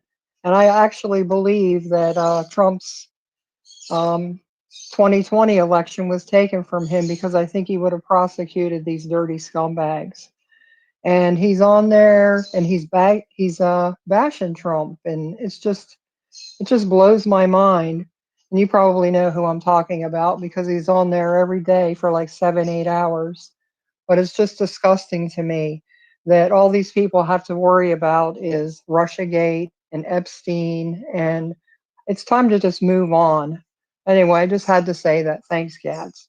It's an ongoing coup. The minute they entered Mar-a-Lago, it starts it over again. You get where I'm going with this? It's ongoing. They certainly can prosecute it. And don't listen to the grok in that room. It's a private grok. It's not X's grok. Just thought I'd mention that. Yeah, guys, like I said, try not to get wound up about that stuff because honestly, we are in a situation right now where you can't control what other people do. You could just control your attendance there if you don't want to be there or whatever. I think everybody understands what's going on, but don't get wound up over that because honest, I'm not. I don't even know why people are surprised, to be honest. Um, but thank you, Stephanie. Summer, go ahead. Good morning. Stephanie, were you saying that you want the Epstein thing to just, people need to just ignore that? Is that what you were talking about? No, but I'm thinking they're not going to be able to prosecute anyone because it's been a long time. Well, I disagree with that I think that the problem is that everybody thinks they have to hyper focus on one thing and one thing only. And I think that there is a much needed conversation to have about Epstein because let's be honest. I mean, he was raping children and he was beholden to Israel. And I listened because Gemini, she betrayed us last night and didn't have a space or nightly nonsense. But not even wasted, but I listened for 2.5 hours to Tucker. I knew who he was, but I didn't really know who he was. And I highly recommend that everybody listen to that, no matter what you feel about anything. That opened my eyes to Jeffrey Epstein was convicted and went to Israel on vacation. And I went, wait a second, what? There's so many bits and pieces of that I didn't know. And my best friend and I were texting, and I'm like, my heart rate's getting up about it because I do feel like that's right. Nothing's probably going to happen the way we want it to happen, but we need to be talking about this. But that does not mean by anything that we forget all these other things. And I don't put this on Trump. 100% what Gad said. I think that Pam Bondi dropped the ball and Trump had to pick it up. And I feel bad because let's be honest, I mean, the man has been just killing it at his job. I mean, it's literally like when you have a restructuring of a business and you had this lame ass CEO and then you have this new guy come in, but there's this one little piece of drama and there's always somebody, and that was Pam Bondi. That's what she did. But that interview, holy shit. I knew that there was interference from other countries. I knew the whole thing, but Bill Barr's dad, Bill Barr, we all know who he is. His dad hired Jeffrey Epstein to be a math teacher at a high school at the age of 20. Jeffrey never even finished college, yet then he went and worked for that bank. I mean, it was like on and on and on. I'm going, okay. And then when you get into the Israel aspect of it and you realize that, I came out and I looked at Eric and I was like, holy shit. Is that what the cover up is? Is that where this is going? And I'm not saying anything about Jewish people, but I'm saying their government is corrupt and this Epstein case will blow that wide open. So I don't approve of anything Diligent's doing. I think that he has just kind of gone off the rocker, but I understand why we need to continue to have pressure and not move on. And as somebody that works in that space, I don't want anybody to ever move on from this because you don't move on from what that has done, not just to our country, but to people. And people aren't just we're not drugs. We don't just go away after you're done with us. So I hope that the pressure stays with the Epstein case and that we do get information, but I hope it's done the right way. But I highly recommend that everybody listen to that with an open mind because it isn't easy. Like, I mean, literally, like my best friend and our conversation at 12:30 last night was pretty deep about this stuff. And I just went, this is nuts. And this has been going on for a long time. And everything that happened in Florida, I mean, the amount of money, the houses that he owned, the stuff with the Victoria's Secret guy, giving him power of attorney and didn't even know him. And I'm just sitting here and going, okay, I am going to keep talking about this because I do think it's important because I think that what some people might want is for us to just let this one go. But I think, again, if it's done in the right way and it's holding the right people accountable and not just looking at the Trump administration for this. This goes much, much deeper, and all roads seem to lead back to something that a lot of people just don't want to talk about. And I'm at the point now where I just don't care. I'm going to talk about it because it's right there in black and white ink that he fled our country after a conviction of child rape and went to Israel and was held there, and they didn't care. They protected him. So just some things to think about on a Sunday morning. That's because the Epstein files, the Russia, the Clinton Foundation, the Wiener laptop, the Hunter laptop are all the Benghazi, same people. COVID, COVID, everything. it's It's all the so same deep. people. It's deep, deep, deep. And that's what their whole thing has always been about, is the pedophilia, child trafficking, the farms and everything. And it goes back hundreds of years. Everything, I mean, this is I think that, we need to keep the pressure on to a certain extent. But again, since Epstein was first arrested way back when in Trump's first administration, we've always wanted to have it exposed because we've always known that this whole matrix is about protecting and hiding the fact of the trafficking. I mean, that is the number one biggest moneymaker that the deep state makes all over the world. It doesn't, I mean, every war that we've had, the CIA gone in after World War II, the state behind, it's all about enslaving and also the children. It's always about the children, the farms underground.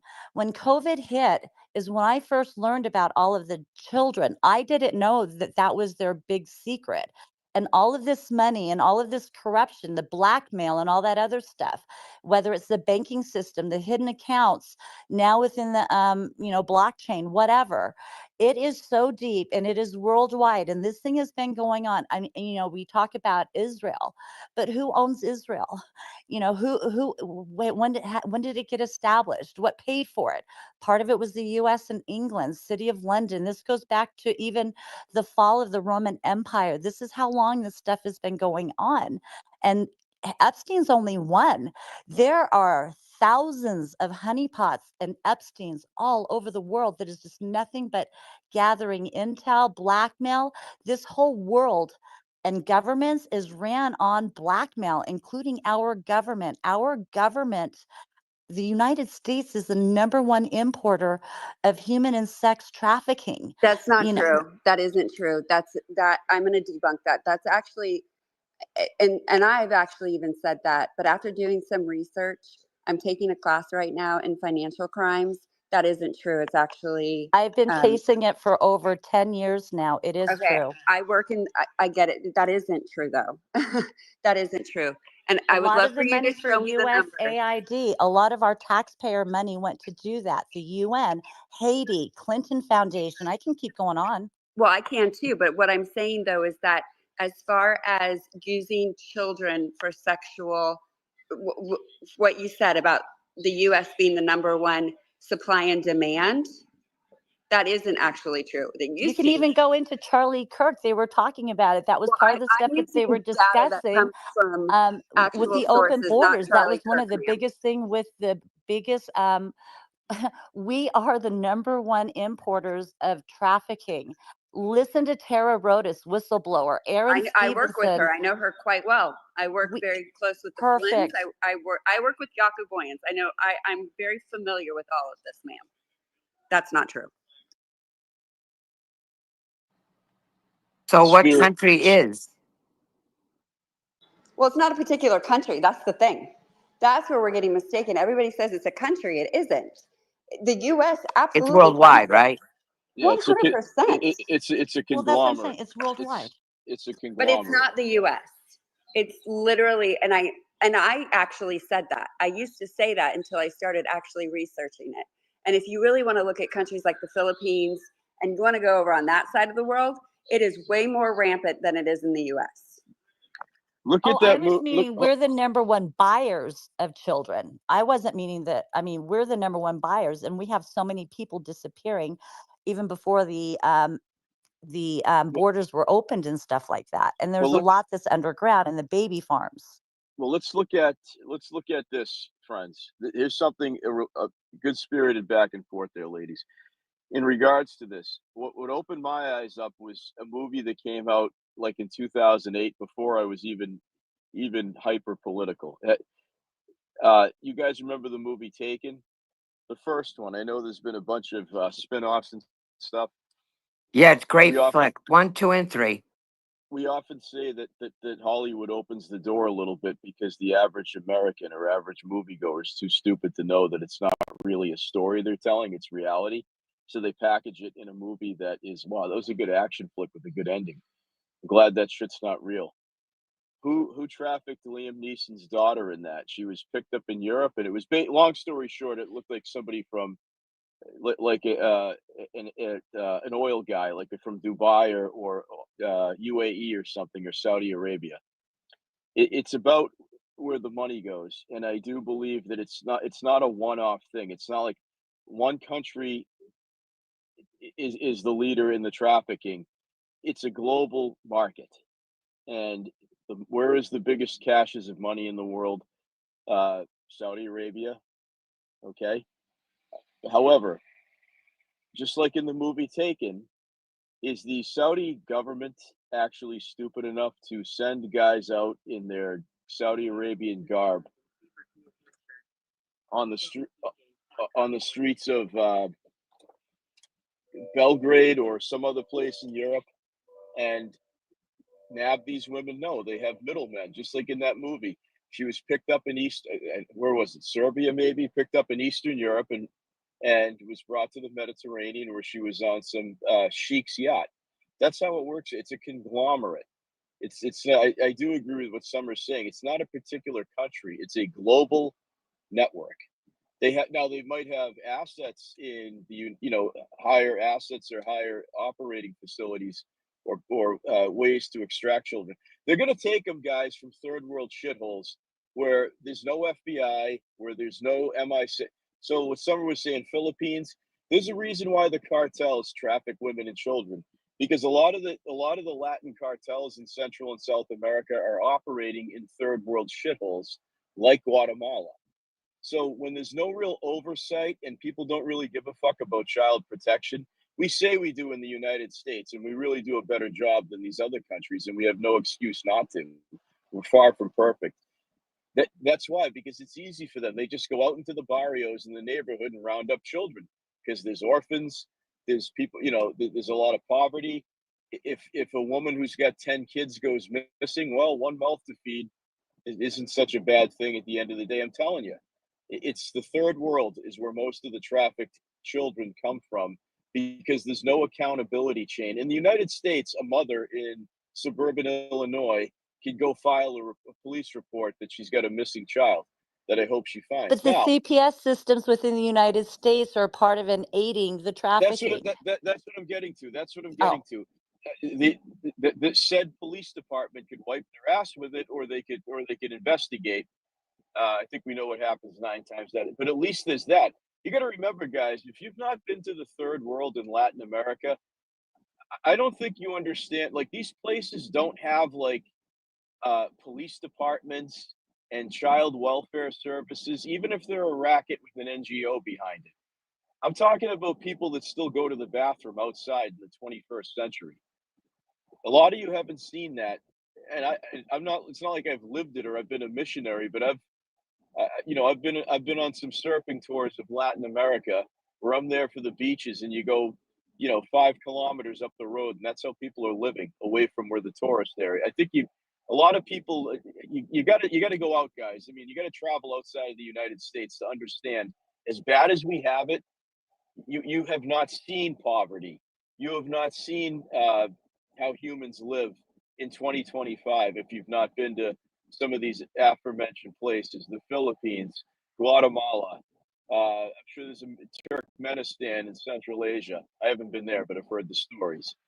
Okay, we really got to get out of this Western world lens to understand how big this is, and they're not taking children from suburbs in Westchester County, New York.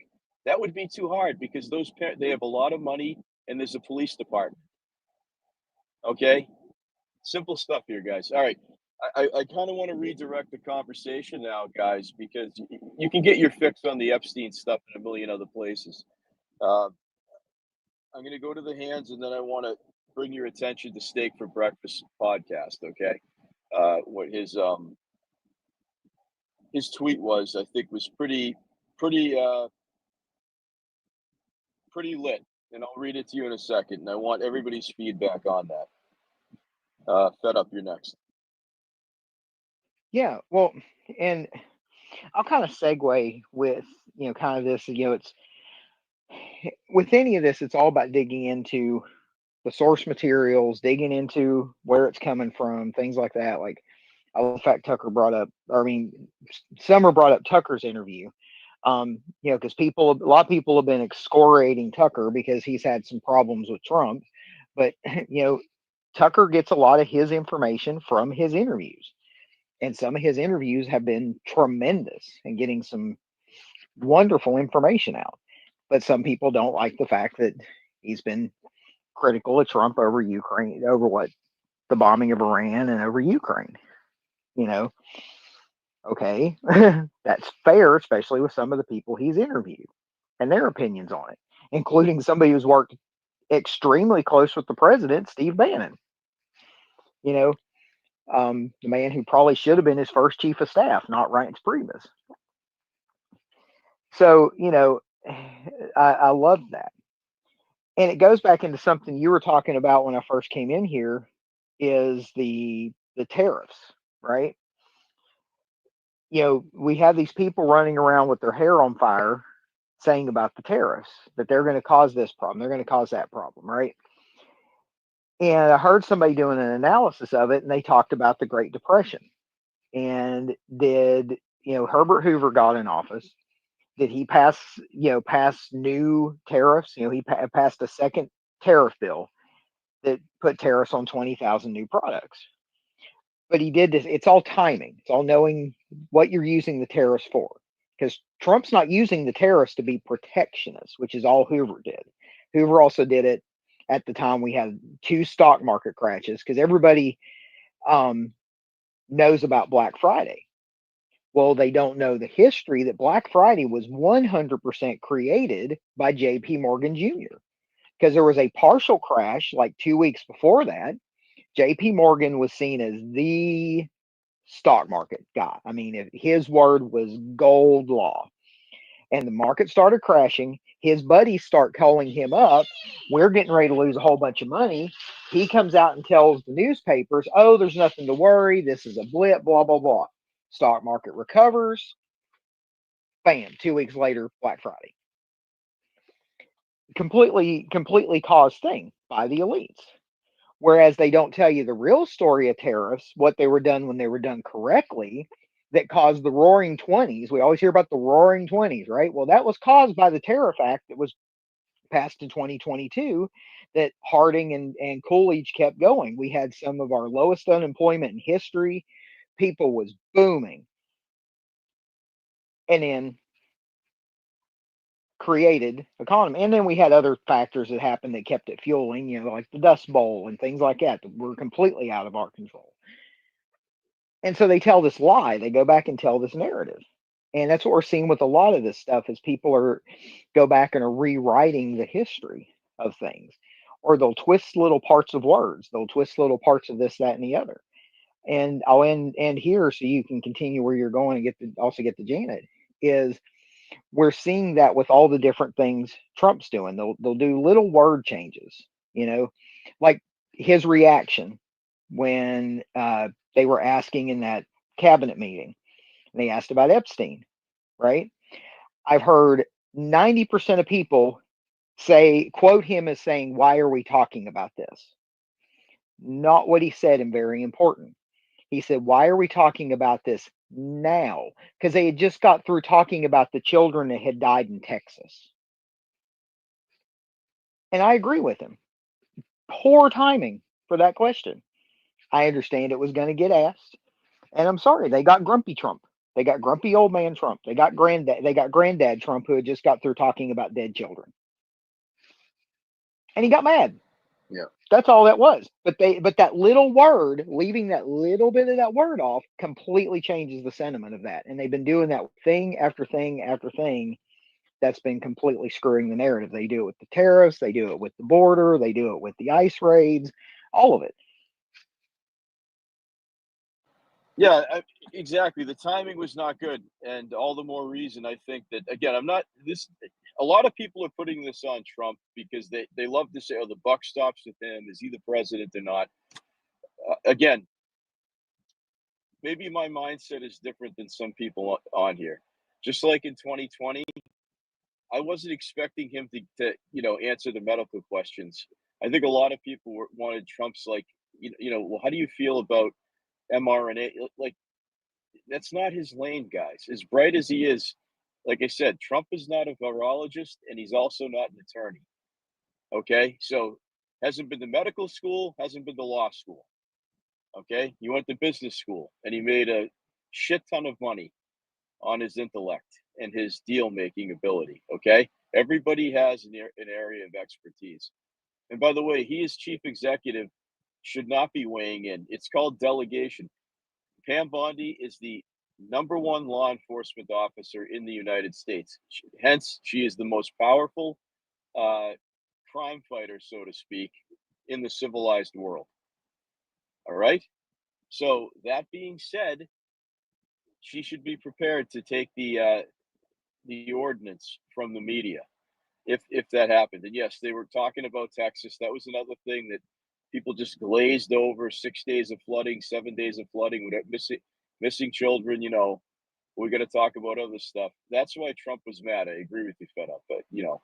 But Pam Bondi wasn't brought in there to talk about the flooding in Texas. She was in there to be prepared to handle, because at the time it was a few days removed from. Again, I still didn't get a sufficient answer from them on the memo. And why Axios? Trump hates Axios. Like, that's it. Just consider maybe they're not important, guys. Maybe I'm hyper focusing, but I can't believe with all the smart people in here that doesn't give you pause. Honestly, because What does it tell you using Axios? I mean, Axios, you couldn't get any more left wing than that. And So, they've been proven over and over that Yes. they're totally fake news. That's why I said this whole thing that was supposedly a blunder with Pam Bondi, I believe was truly so that it would bring it back up. Gouffre just recently was, unalived, and then that died. Look at Allie Carter, what she's been trying to expose. It died. Look at Diddy's thing. He pretty much got away with it all.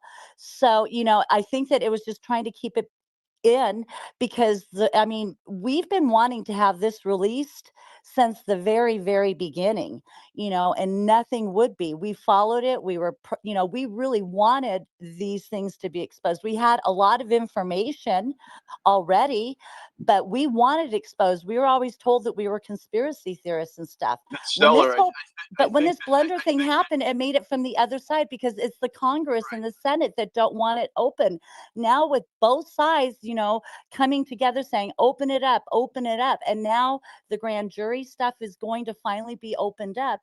That's what we've been wanting. So in one respect, that's why I say that I think that there's overlays on top of this. Don't you? Well, yes and no. I mean, guys, you got to remember, look at the people that are dogpiling this, and this is where you have to put your red and blue hat on and just walk away from the uniparty mindset for a hot minute here so I can explain this to you, okay? You've seen some of the Republicans in Congress, okay? I'm not talking about Nancy Mace, Randy Fine. These are not Mensa candidates, okay? And they're on our side of the aisle.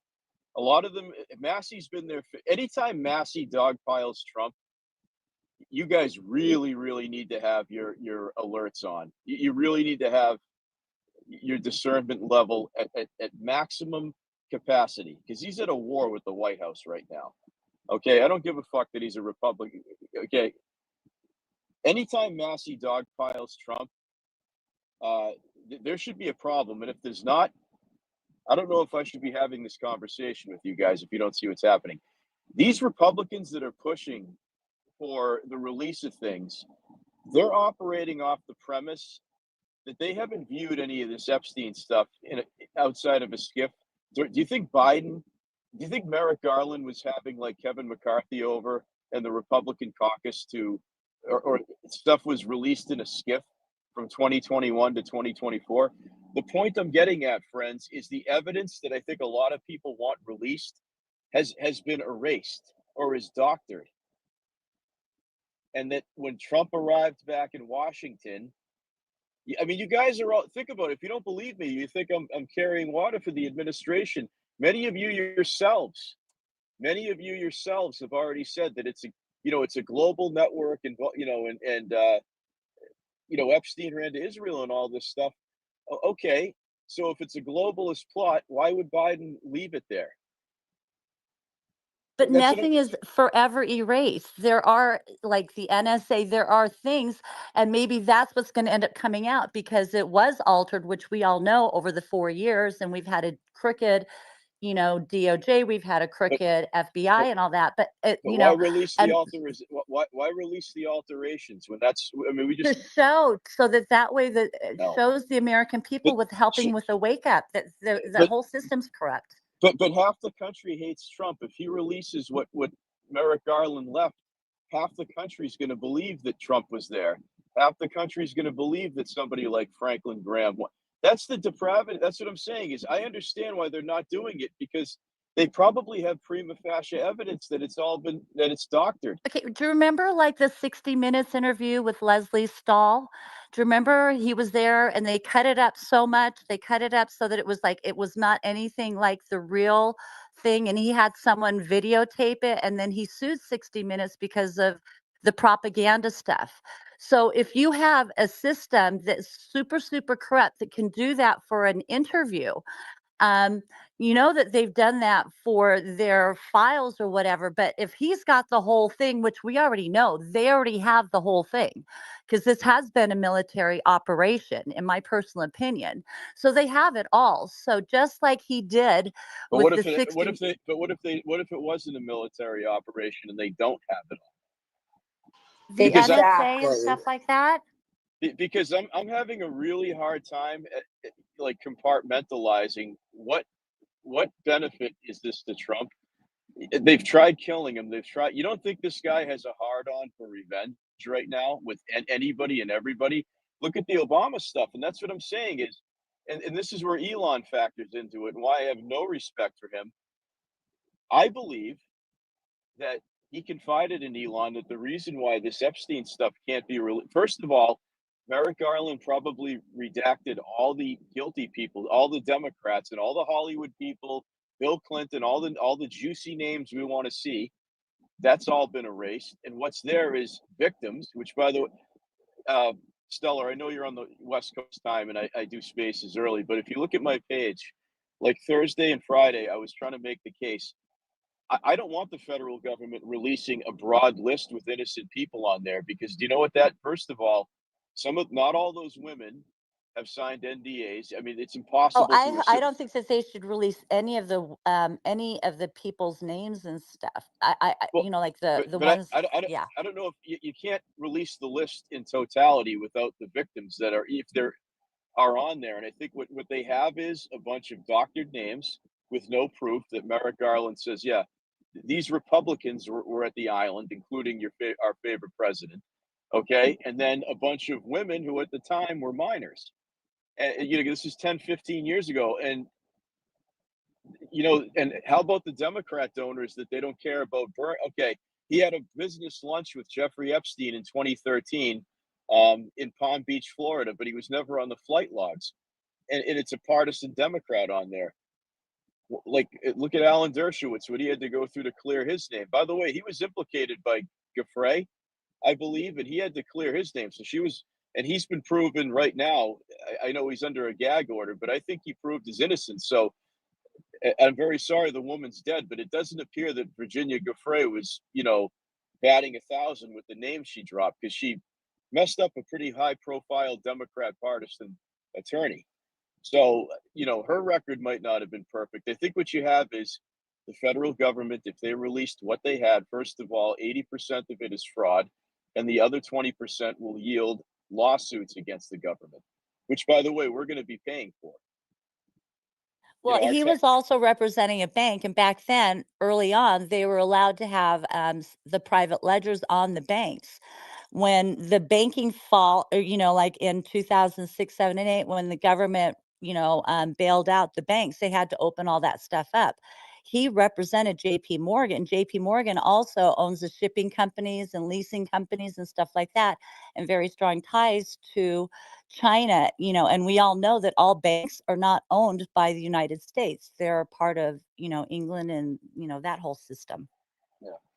Yeah. I would just say, guys, whatever your stance on this is, you should be incredibly weary. I mean, you saw what Merrick Garland did to the J6 people. You saw what he did eroding our civil liberties. Can you imagine with 4 years and complete protection and insulation from the media and the Washington, D.C. elites? If people don't think he didn't fuck with that evidence that they had prior to, honestly, guys, I mean, that's you're approaching naivete status. If that's your thought process. And this is why I blame Pan Bondi. She should have just said at the beginning, what we have is a surplus of victims, which we want to keep their anonymity, and we don't have hard evidence on guilty parties and juicy names and Hollywood people. A simple And don't you think they would have used Trump back in 2015, 16, all through his presidency, all through the 20s, 2023, 2024, and then recently when he ran for president? You don't think that would have come out to destroy his presidency or his chances of being the president? Why can't people figure that out? That's That's what I why don't understand. that's why a judge. That's why, guys. I'm happy that Pam Bondi did what she should have done 4 months ago and gone up. But and this is public pressure. But here's the thing: don't expect any blockbusters, guys, because there is never going to be a list released that says, "Okay, passenger one, Prince Andrew of the royal family, kink, 17-year-old blonde girls," and I think that's what people want. They want to see Bill Clinton. They want to see Diddy. They want to see Bill Gates, and they want to see the fetishes and what these sick fucks are up to. I can tell you guys, I highly doubt a list like that exists on planet Earth right now. There's no legal pad that Jeffrey Epstein had that says, okay, here's this high profile person. This is how much people think that's like he hand wrote this stuff down. There was, I'll try and get it in the nest if I can find it. There was a trial attorney that goes on CNN from New York. His name's Arthur Idala. Okay. Typical New York Italian lawyer. And this is CNN, remember. He's a Republican, but once in a while they have to have the opposition on. He said he was involved with Sammy the Bull Gravano or somebody like that, some high profile person like that. He said there was never an Epstein list. He goes, I've been doing this for 30 years, similar circles defending people like that or prosecuting them. He goes, there's never a black book. There's never a handwritten list of people. Jeffrey Epstein wouldn't have made it to 60 years old if he was keeping a list. Or Ghislaine Maxwell would not be alive in that country club prison she's in right now. She might have it in her head. I'm not denying that. But there's no black book and there's no list. There's no legal pad written with pen and paper. There's none of that. You have a semblance of the flight logs and all the juicy names. Anything being connected to them guys is gone, in my opinion. And you can thank Merrick Garland and Christopher Wray and Joe Biden for that. That's my opinion. And when you have a list of victims on there that were minors, remember, they were children at the time. They might be adults now, but at the time their innocence was stolen, they were children. That's a whole other ball of wax. It would be so incredibly irresponsible to make those names public, even if they're like 30 years old now. What's ironic about this whole thing is they really should be paying attention to the Wiener laptop and who has it, where did it go, and the Clinton Foundation in Haiti. Talk about child trafficking. That's what they should be talking about. If there's definitely probably no list of the Epstein clients, then they really should be going after the Clinton and the Clinton Foundation and the Wiener laptop, because that's a wealth of bad stuff in that thing. And it goes, and fed up, I'm going to you. The question still stands here, though. Why didn't Pam Bondi just clean this up? She was never going to be in a position to give the answers. And she's, she should have just been forthcoming. And everybody makes mistakes, but you got to understand something. This is an incredibly divisive thing. Okay, more divisive than abortion, more divisive than firearms and the Second Amendment. Democrats don't want a Second Amendment. Republicans do. It's a pretty simple thing in America. Everybody overcomplicates our Second Amendment. It basically goes down party lines. That's where where the support of it is at. That's why I don't get all hot and bothered over 2A stuff, because if there's a Democrat administration, they're going to be trying to infringing on our rights. If there's a Republican administration, they'll try to not make that happen, as Trump has been doing. But this is something that when you don't get ahead of it, it becomes a mess. And she didn't get ahead of it, and it's become a mess. None of this is Trump's fault. He's not protecting anybody. He's not in a bubble. Nobody's protecting his virgin ears that they tried to shoot off, by the way. Another thing, for a guy who's protecting Epstein,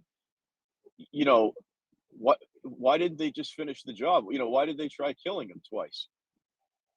Only so he could be elected, so he could sit on evidence. I mean, that's why I'm saying, guys, I hate this expression because it's a terrible cliche that there might have been a there in terms of evidence, because it's not about what you can talk about.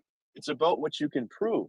I don't think that the DOJ can prove anything, because the evidence is gone. Yes. You know Trump. You know how he is. And when someone fucks up, Trump will call their fucking asses out. He did not call out Pam Bondi. And that is the reason why I believe that this whole thing from the very beginning, because we know that, like you're saying, that there's all this stuff that was going on behind the scenes where they were going to make it like the pedophiles were the heroes and the true heroes were the pedophiles. So they had to keep this going. Now, you know as well as I do from Trump's apprentice days, if you guys have known Trump and followed him from a very long time, and if you haven't, go back.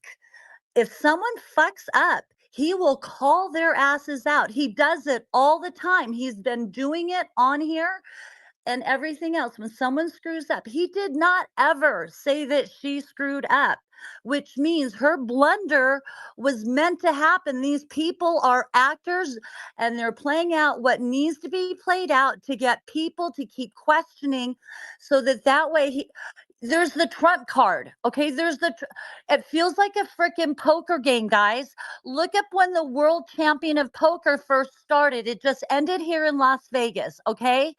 The Trump card thing, if you want to say that, maybe it's, who knows what the hell is going on.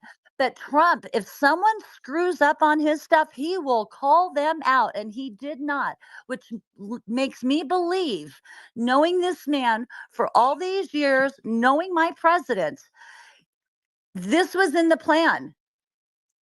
No. My opinion. This sounds very Q-ish to me. Very, very, it's very not Q-ish. a Q-ish thing. Yes, it is a Q-ish thing. How is it? Okay, tell me who he hasn't called out.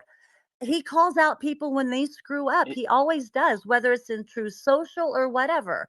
Ripped bar. Because I don't think he's mad that she screwed up because he knows she doesn't have anything.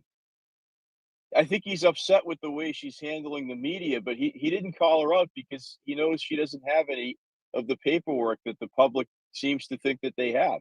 I think Trump is pissed that the Biden DOJ erased everything or I think he's pissed that they put his name on it. Let me just give you this. That's what I'm saying. That's what I think he's trying to do, is expose what the Biden administration did.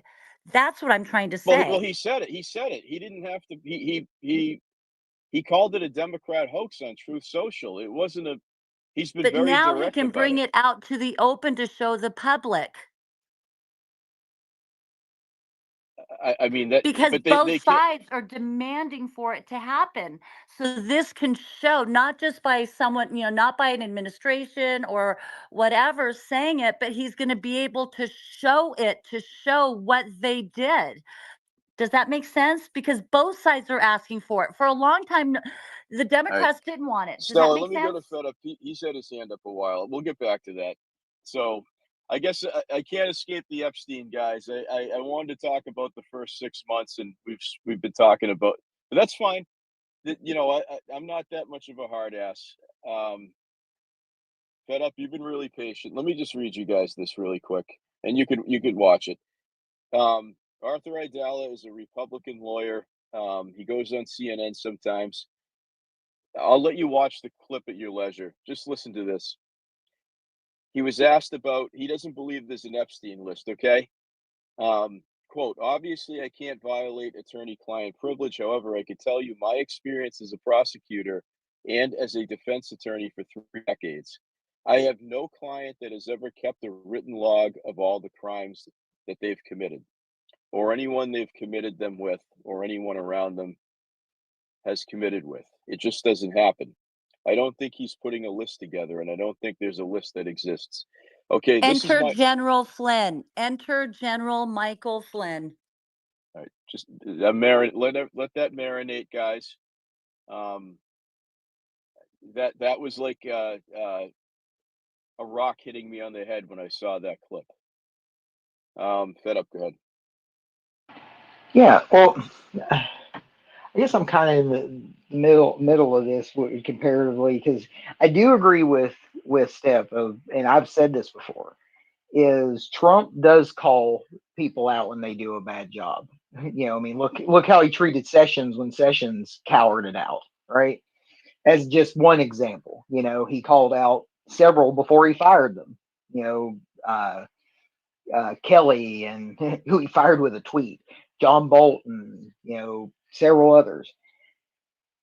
And he's not just not called Pam Bondi out. He has had it made a point of having her there often and praised her as high as he has anybody in his administration. So regardless of what we think, Trump, if you take him at his word, time and time again, is over the moon with the job she's doing. And I think that's because, one, I don't know if he's concerned with the optics. And honestly, the polls are playing that out. I mean, CNN, who hates this man, will try to slant every poll they possibly can, every way to make it look like Trump's failing. Did a poll over this, and his approval went up, and they found one person who mentioned Epstein, one out of the entire poll. Because in the general public, this isn't a thing. I know people. I was just talking to lady who she's high up in our Republican circles. She's actually just getting ready to be the head of our election board here in my county. She's not unaware. She's very up with the times. Plus, talks to people like me, and her brother-in-law is a 77-year-old Christian ex-hippie conspiracy theorist. So she knows like all down the various rabbit holes, right? Gets to hear it.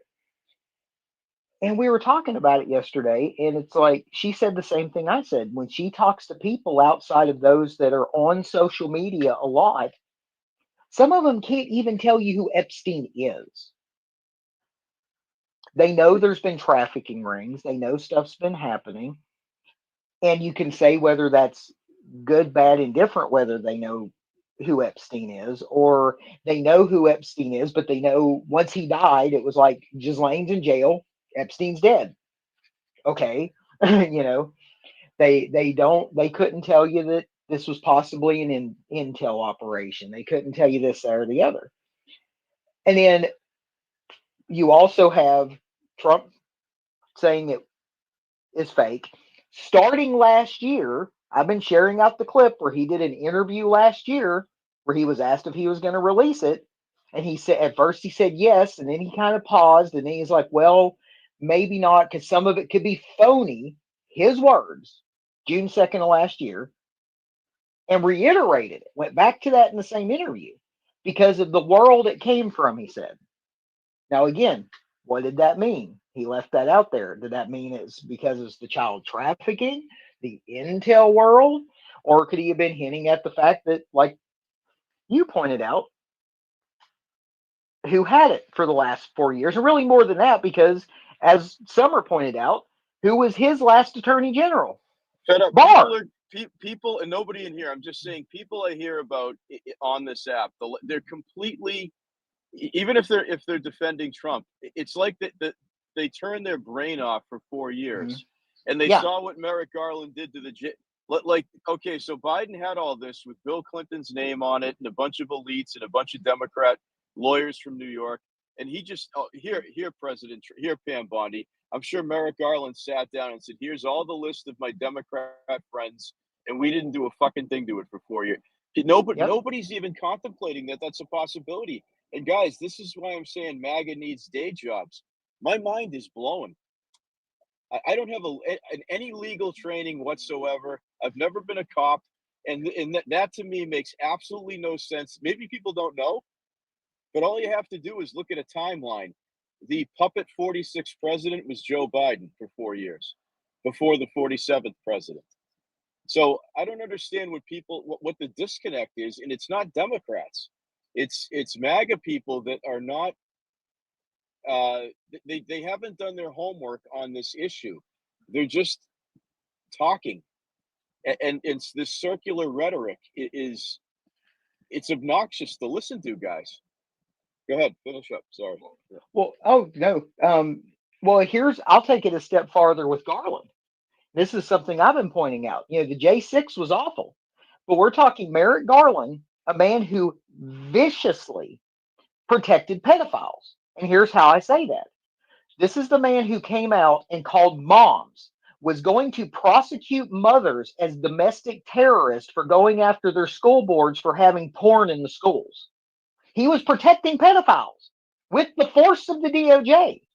That's the man who had the Epstein, whatever we had, for 4 years. And the second part of it, now I'll end here to Summer's point and several other people's point. A lot of us are pretty convinced. I think there's a lot of compelling evidence that this was an intel operation by probably multiple agencies, probably CIA, Mossad, because not only is the earlier evidence, but also Epstein's or Maxwell's dad. There's been multiple books written about his possible connections to MI6, Mossad, CIA, KGB. He played around with all of them. And so my thing is, everybody has been expecting for years. I think the biggest psyop is that there ever was a list, because I agree with what was said. There wasn't going to be a list. And if there is a list, it's on some Uber controlled server at whatever intel agency was behind them. They wouldn't have let Epstein keep that crap. And also, those of us who are old enough to remember it, how did Heidi Fleiss get the DC madam? How did she get caught? Her little black book. Do you think anybody kept the little black book after Heidi Fleiss? There's no way in hell. Yeah. Again, I would urge you to look at Arthur Idala's interview on Abby Phillips' show on CNN. It's up there, the clip. This is a guy who's from New York, who Trump knows. He's a very well-known, high-profile Republican lawyer. He's prosecuted and defended guys in Epstein's circle, I'm sure, over the years in the Southern District of New York. He's been both a public defender and a prosecutor. That's why he's on CNN and Fox News. He's one of these legal eagles, as they say. This is a guy that's voted for Trump 3 times, and he's basically laughing in that clip that there's never been an Epstein list.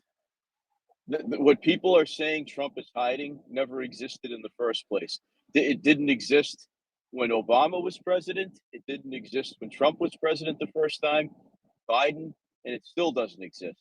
And that's the disconnect we have, again, not with the Democrats, but with our own people on this app.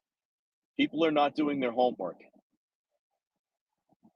People are not doing their homework, and it's leading us to talk about this for hours at a time, where everybody ends up getting, well, not me, but other people end up getting pissed off at each other. I could tell you the number of actually informed people on this subject is like 3, and I'm excluding myself. Like 3 people on here know what they're talking about, and that's it. Guys, that's pathetic. Like, if you're passionate about this, do your homework, and people aren't doing it. Those defending Trump haven't done their homework. Those dissenting with Trump and the administration are not doing their homework. So that's why I don't go into these rooms, because it's 3 hours of people not knowing what they're talking about one way or another. Okay, we'll do the ladies first. We're going to go to Summer, Rosie, go to James, and then I'm going to bring Stellar and Gen X up. And I think, Gemini, thanks for co-hosting, by the way. I know you're probably busy, but you can approve the mics if you want. If not, I'll do it. All right, Summer, go ahead. Well, she's probably not that busy because she didn't have a late night space last night, and she's Oh, probably sorry. I bright-eyed was and watching bushy-tailed. the show that you got me addicted to, Missy. I understand that. We need to This, talk about that later. Go ahead. yes, we do. Go. So this is and I know you want to get off the subject, so I'll keep mine super short. But I feel like No, go for it. I tried like 6 times, Summer. You guys have, please continue. This isn't about me. It's about you guys. If you guys don't want to talk about the economy, we'll talk about Epstein. And I mean that. I'm not being patronizing. Go ahead. Good. Well, I do want to talk about the economy because I'm excited about it and I'm thankful. And, one of the things that I think is not a popular opinion, but I think that the Epstein thing from the beginning was about money. And then the children, the island, all that was secondary. When you go down the rabbit hole and you put the timeline together with how this all started, and how he got caught, that's interesting too. And it wasn't some big, thing. It was some parents. It was literally a girl's parents who the girl came home, did not feel comfortable about a transaction that took place between, I can never say her name, Miss Maxwell, whatever. And this young lady, she told her parents, this is why it is so important we stay involved in our kids' lives and we know what's up. And they went to the West Palm Beach Police Department. They turned Epstein in. But this has always been about money. And if you look at, Jeffrey was nothing, like genuinely. Like he was just a dude that they somehow became so uber rich. And what's interesting is people always focus on his island, but they never talk about his house in Ohio, hardly ever talk about New York. And who lived who was his neighbor, who was Epstein's neighbor in New York?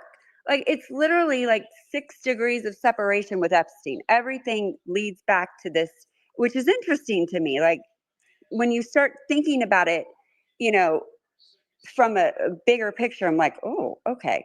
But I also just think that, like you said, people want this list, they want names. And one thing I did learn that was very interesting from this interview, and it does make sense because anything I know working in the world of trafficking is how traffickers operate.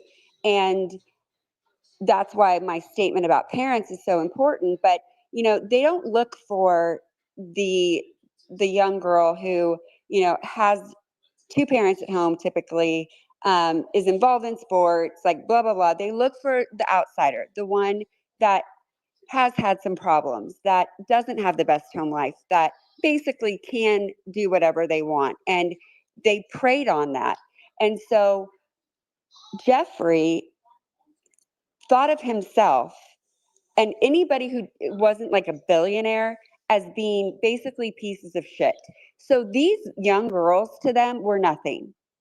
They didn't ever, they were just commodities. They were bodies. They were nothing. They used them, they abused them, they went on. And we're never going to know the whole story. We really won't. We will always have bits and pieces of it. But since this is such a hot topic, and I'm thankful it is, we need to continue fighting to have better laws in this country for prosecuting these crimes and these cases, because so many times they just go out. They go out the door because we do not have the right judges. We don't have the right, prosecutors.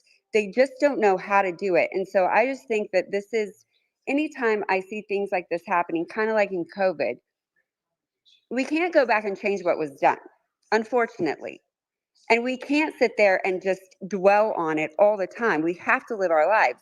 But what we can do is we can take that moment, like we did during COVID, and we can stand up and we can continue to fight to make sure that in the future for our children's children's children, that there are laws in place that can actually protect victims, that can actually prosecute these horrible human beings, and make sure that these things, at least if we can do our best, stop before they're even started, where they're afraid, kind of like the border.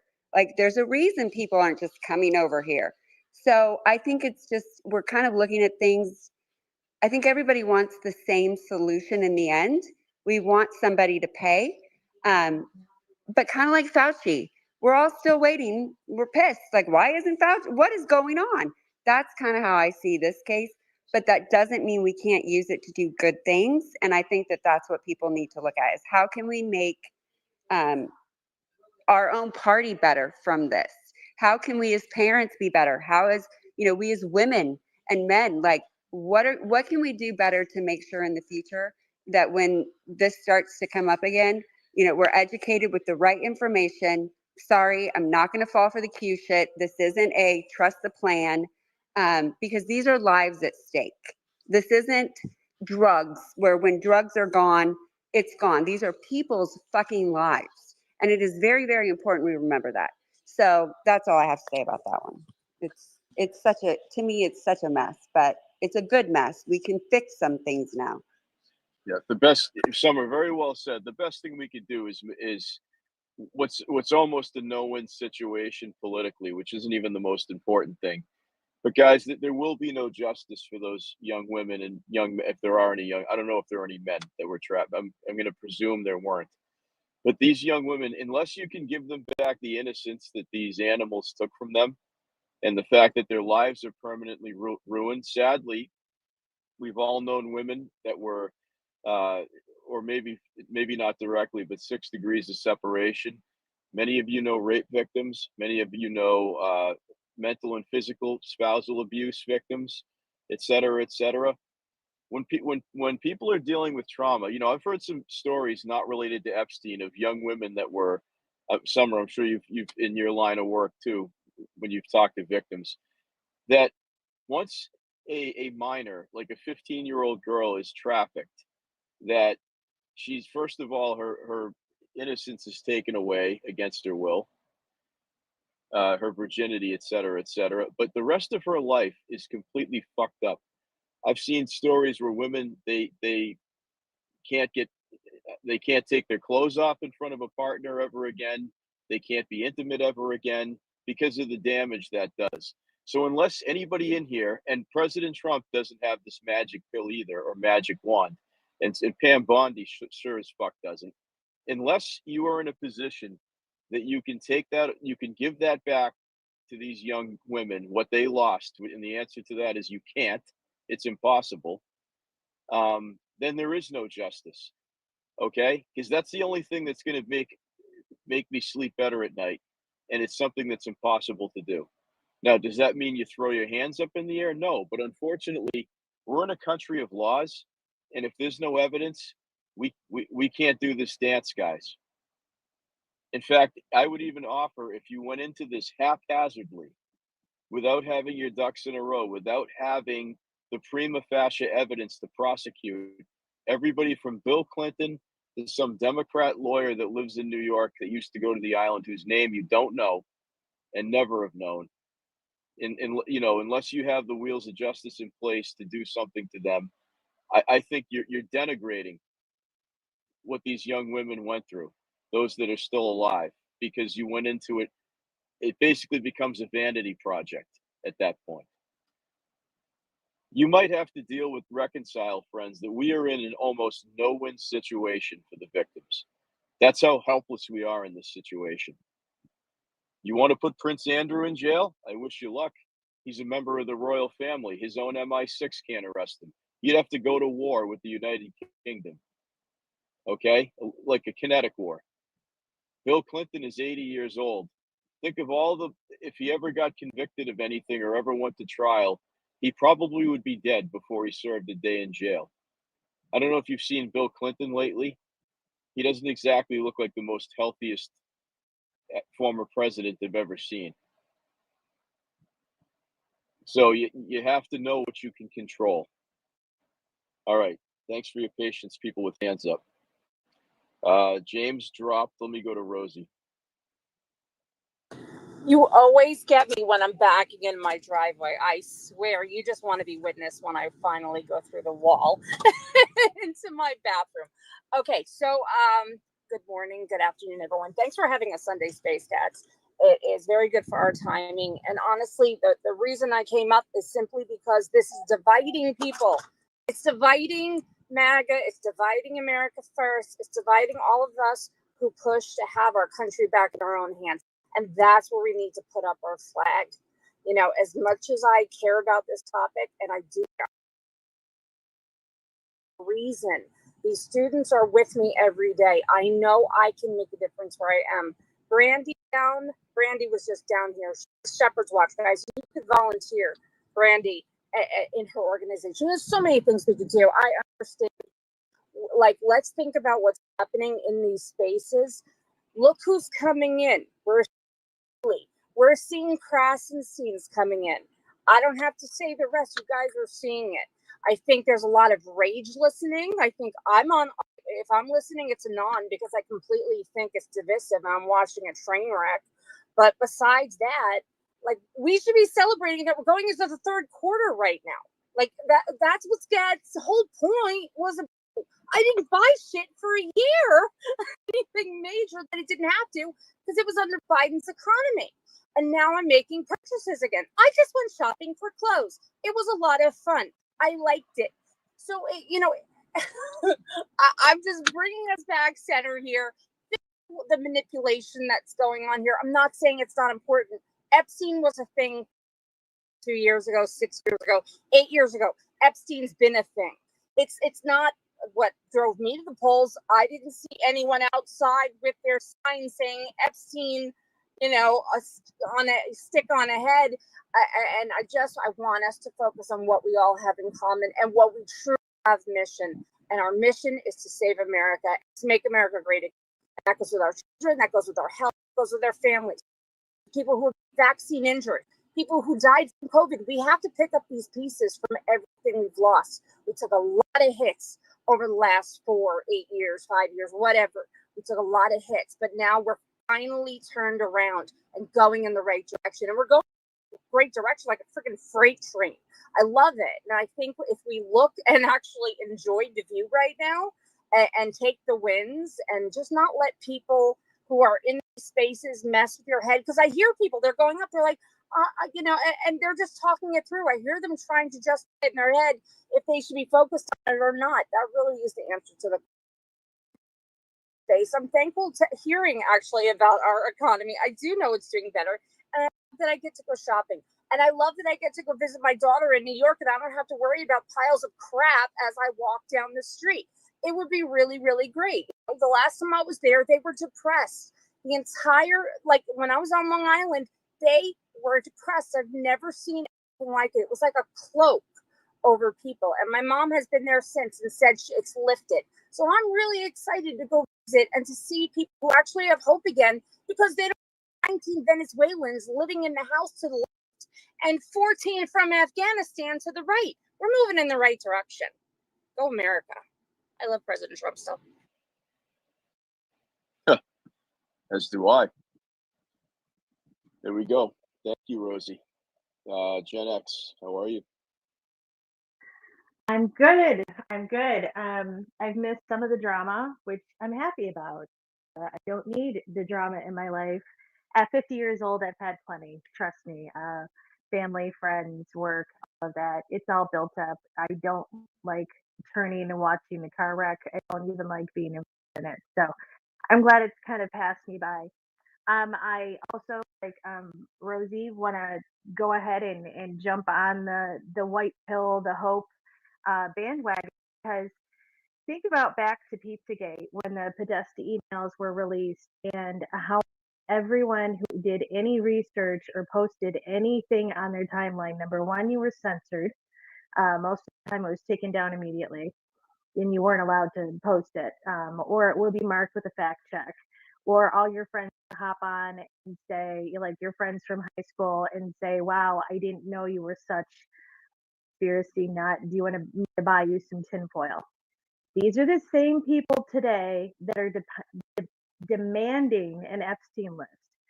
And if you have those people in your life or they're on your timeline, I would suggest that you go back and say, hey, would you like some links now to go down that quote Pizzagate rabbit hole so that you have a better understanding of all of the connections that go along with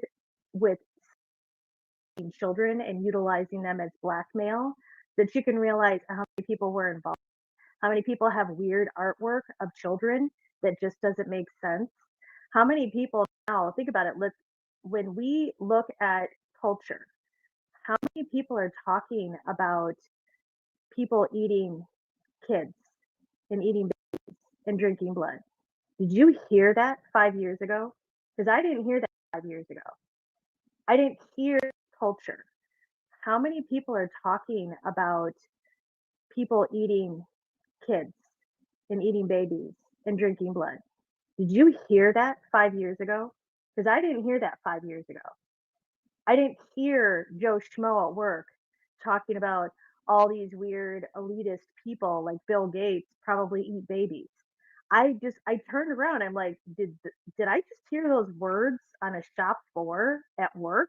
Like I could not believe it. But it was part of their conversation, and I was like, it gave me chills that like it's out there. The light has been shown. The thing that we tried to accomplish so hard to get people to listen, to get people to realize that there is this thing going on. There is this demonic transhumanism, weird occult thing that goes on with people who literally are connected to the main companies that control everything. Everything we do, they're involved. And they're putting this out there, and they have all these weird symbols on things, and all of these things are included. And why? Why is it now that when I go online, I am advertised gambling 24/7 by mainstream, like these are top A-lister actors are doing commercials for apps for gambling. It's very strange to me. And I'm sorry, I think we're going to find out it's all connected. you know, all of these weird things that are being pushed, every drug, every commercial is either, for me, it's either a reverse mortgage, a weird supplement, drug commercials, or gambling apps. That's what I get 24/7 on any of the things that I'm watching, whether it be Tubi, YouTube, Netflix throwing in commercials, all of those things. It's still out there. So, with this, I want to put also out there that I am so glad that the laws are finally being passed and people are paying attention to what's in their food, where it's being grown, why are our cows shipped out and chopped up and repurposed in China, of all places. Like, why isn't that done in the United States? People are finally getting it and they're finally hearing it. So to be so divisive over quabbly stuff, which let's be honest, how does the mafia get caught? How do most criminals get caught? It's paperwork. It's the money trail. When they finally get these people with the Epstein list, it's not going to be glamorous. It's going to be tedious. You are going to have literally a big giant PowerPoint presentation in order to connect all the dots. You're not going to have the perp walk. You're not going to have all the things that people are expecting. And that's the one thing I do put out there. I'm like, hey, yes, people are guilty. These things do happen. They've been happening for a very long time. If you want information, I can give you more information. But I'm warning you, say a prayer or meditate or do something to clear your consciousness before you go down these rabbit holes, because you will be poisoned. It is toxic. It is horrible. But people are finally aware. It is the topic of conversation and it's not going away. All of the cubbies and the rabbit holes and all of the mice holes and all the caves that everybody used to be able to hide in no longer exist. And that is the biggest white pill and the biggest hope that has come with this administration.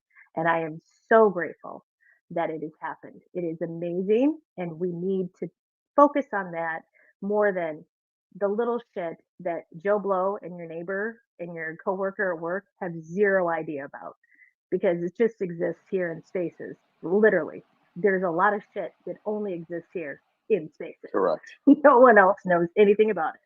Correct. Absolute last sentence you said was very hit home for me, Gen X. Because as you know, once in a while I chat with you. I like to focus on the economy and like really boring shit, and that is what people are talking about in my area. Okay, and so I feel a duty to be well read up on that. If I had IRL friends that that talked about Epstein, maybe I'd do more research on it. Because I know the conversation would come up, but there is a disconnect between MAGA X and MAGA IRL, in my opinion. And I'm gonna go to Stellar and Bob, and I just want to make this clear. Again, I asked you guys to let the other things marinate, and one more thing for you: how Elon Musk fits in this equation briefly. When they had their falling out, within the first discourse, back and forth, Elon talked about. He said Trump's name is in the Epstein files. This supports my theory. It's my belief this supports my theory that the quote unquote evidence that the Trump DOJ has is completely plagiarized fraud, because I believe Trump confided in Elon Musk, because why else would Musk bring it up? He was a public citizen, public figure, not involved with the government prior to this administration, unless he was working for Merrick Garland. So somebody debunk this. He said Trump's on the Epstein list and he's seen it, even though he took the tweet down last month or whatever when they were having their falling out. Where would he get that idea from? Such a defamatory, not that he's worried about being sued and the money, such a defamatory comment that everybody knows is okay. You might be mad that they spent a lot of money in the big, beautiful bill, but what are you saying about yourself, Elon, who's got 12 children? You allowed them to be around the White House if you think Trump is an Epstein frequenter of the island, because that's the claim he made in that tweet that he took down. Nobody can say that that's not Gads's opinion. That's not Gads's conjecture. It's a fucking goddamn fact.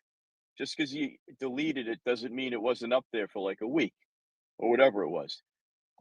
This is why I have no respect for Elon. I think Trump told him that the Epstein files he has, they completely doctored it and put my name in it. And because Elon is a 14-year-old in a 54-year-old man's body, he felt the need to bring that up because he's pissed that Scott Bessent punched him in the face. He's pissed that he got called out. Where's the $2 trillion in cuts you promised the American people with your nerd team at Doge? And that didn't happen. You barely got to 100 billion. Okay, not that I'm not grateful for that. You overpromised and underdelivered, Elon. Very similar to Pam Bondi, I might add. Different frame of reference. And Elon did that. Trump confided in him, and he used that against him. So Elon Musk can fucking eat a dick. All right, for all I care. I've got no respect for that guy. He's an opportunist and not a honest broker. He probably doesn't have a single friend in real life, and now you know why, because he can't be trusted. I just wanted to know anybody's thoughts on that if you want to incorporate that in your comment. Okay, go ahead, Stellar, and then Bob.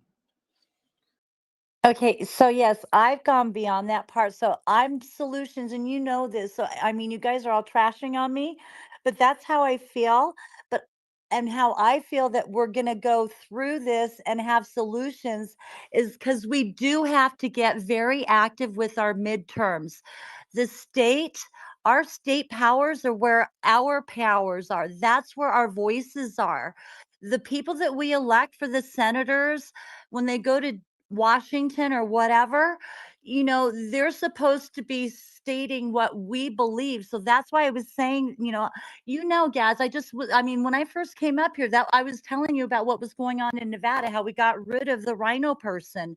And we have someone who is now going to be, helping to bring MAGA America first in Nevada, in Clark County.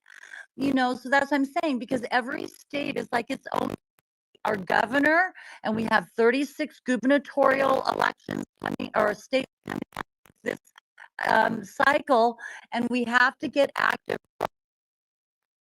We got to get active in the precincts, because a lot of our state constitutions have been corrupted. We need to get them undone, which means we've got to get our state first. So since I'm in Nevada, I got to get Nevada legislators in there. We've got to get, America First, state constitution or unconstitutional AGs, governors, and things like that. Our state judges and judicial systems, we're our own countries, that's why we're called United, not United States of America. Our states are where our powers are. So I wanted to express that so much so, because it's super, super, like says, like focus on it, right? And I'm a black hat for a reason. Trump got rid of a lot of the EV, all those little billions and billions of dollars and stuff like that. So Elon's probably not very happy because of that. Maybe he thought if he was, he says that was the reason why he won. Maybe he thought that, dark MAGA, maybe he thought that he had something on Trump and Trump was like beholden. But, as far as I believe, Trump doesn't really give a fuck what anybody says. He's just, it's about the Constitution, and, hopefully we can all come together and clean up this government, but we're going to have to do it together. Yes, we are. It's a monumental task for sure. No, Elon tried to become the most powerful man in the world, is my opinion. He wanted his status for EVs and SpaceX, and once he found out that he couldn't buy President Trump, he became a child and tried to sabotage the one big beautiful bill, tried to sabotage the MAGA movement, tried to usurp the MAGA movement, et cetera, et cetera. By the way, his Un-America Party still hasn't filed an FEC, so I don't know how serious he is about that. I think the guy's all talk.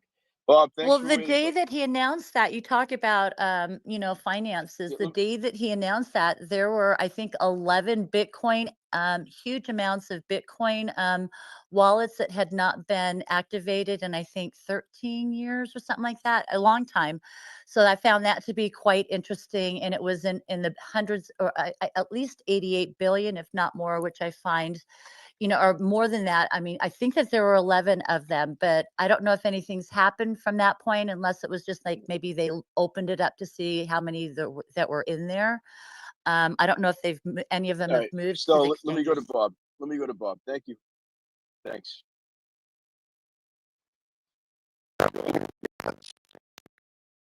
Been listening for a while. So Well, I don't like the stable coin thing. I don't know if that'll lead to a CBDC or not. But we have an accountability problem in North America. A lot of parallels with the US and Canada. Well, and of course Mexico, there's always been, right? And I don't know what it's going to take for accountability for rule of law. Whether there's a list or not, there should be a proper investigation, and those that were involved in this nonsense at Epstein Island, they should simply be held accountable. We've got child trafficking rings here in Canada uh, that aren't being investigated properly. We just had a 14-year-old kid stab us and kill a 71-year-old senior in the morning while she was loading groceries into her car. The cops just caught him half an hour ago. Toronto Police Service just posted that they arrested this guy. And he actually posted on his social media alive. And he was talking about what he did, and that he was going to rob her and he was trying to get the keys or something for her vehicle. So he stabbed her and killed her. We need accountability. That's the underlying issue here, whether it's the child trafficking, people stabbing. This guy isn't a Canadian citizen, I can tell you that. Like, wasn't born in Canada, I should say, because of his accent. And our governments collectively are not holding people accountable. That's something maybe we can all unify around, because I really believe that we have to unify around something. And if it's accountability, like, most of us are good people, right? We don't traffic children. We don't stab 71-year-old seniors while they're loading groceries in their car. We don't proliferate fentanyl and drugs and traffic human beings. And it just, where's the accountability for the people that have done this? Where's the accountability for Fauci? Where's the accountability for Pfizer? Where's the accountability for the Canadian government, Theresa Tam, which is the federal health minister, and all our provincial chief medical officers of health that push this, bullshit jab on people? We've got the Canadian Vaccine Injury Program that's been funded over, I think it's about $58 million. 2/3 of that has went to administration that they farmed out, and 1/3 of it has went to actual victims. And we just had a post that a lady that's been injured, she's in a wheelchair for the rest of her life now, lost the use of her legs. She was offered MAID, which is medical assistance in dying in Canada. We have that stupid program. So accountability, you guys, I don't know how we get to it, but something's got to be done. This is just out of control at this point and ridiculous. And I don't know how we achieve that, but we certainly need accountability in a lot of these arenas, Gads. So thanks for the mic. You're welcome. And I agree with you. I think that, Bob, honestly, this is my biggest worry, though, with the filing that Pam Bondi did on Friday. If we're talking about accountability, I'm very, very worried that my MAGA brothers and sisters have their hopes up and that they are going to be disappointed yet again, because a lot of people were disappointed in the lack of prosecutorial evidence that was available, evidently, and it's going to be a black. That's the thing. The Epstein situation and a standalone situation is a black pill for accountability. For those that want to take them. A lot of people say they're not black pilled, but they go right to the pharmacy and they look for that Onyx bottle, and man, they're just popping them day and night because they only want to see darkness and never see any light. You wear nice clothes, people think you're showing off. If you wear simple clothes, people think you're poor. If you speak your mind, you're rude. If you stay quiet, then you're a coward. If you're successful, then you're arrogant. And if you're struggling, then you're lazy. You see, no matter what you do in life, people will always have something to say. So ignore people and their opinions. Because so long as your God is pleased with you, who cares what people think? He knows that this is much bigger than him. This is about the American people. They have no idea what they have unleashed. He was ready to go face the cameras and come out swinging. What will future Americans say we did in our brief time here on Earth? It will be defined by your vision, your perseverance, and your grit. Nothing will sway us, nothing will slow us, and no one will ever stop us. We are Americans. Ambition is our heritage. Greatness is our birthright. And the future belongs to us.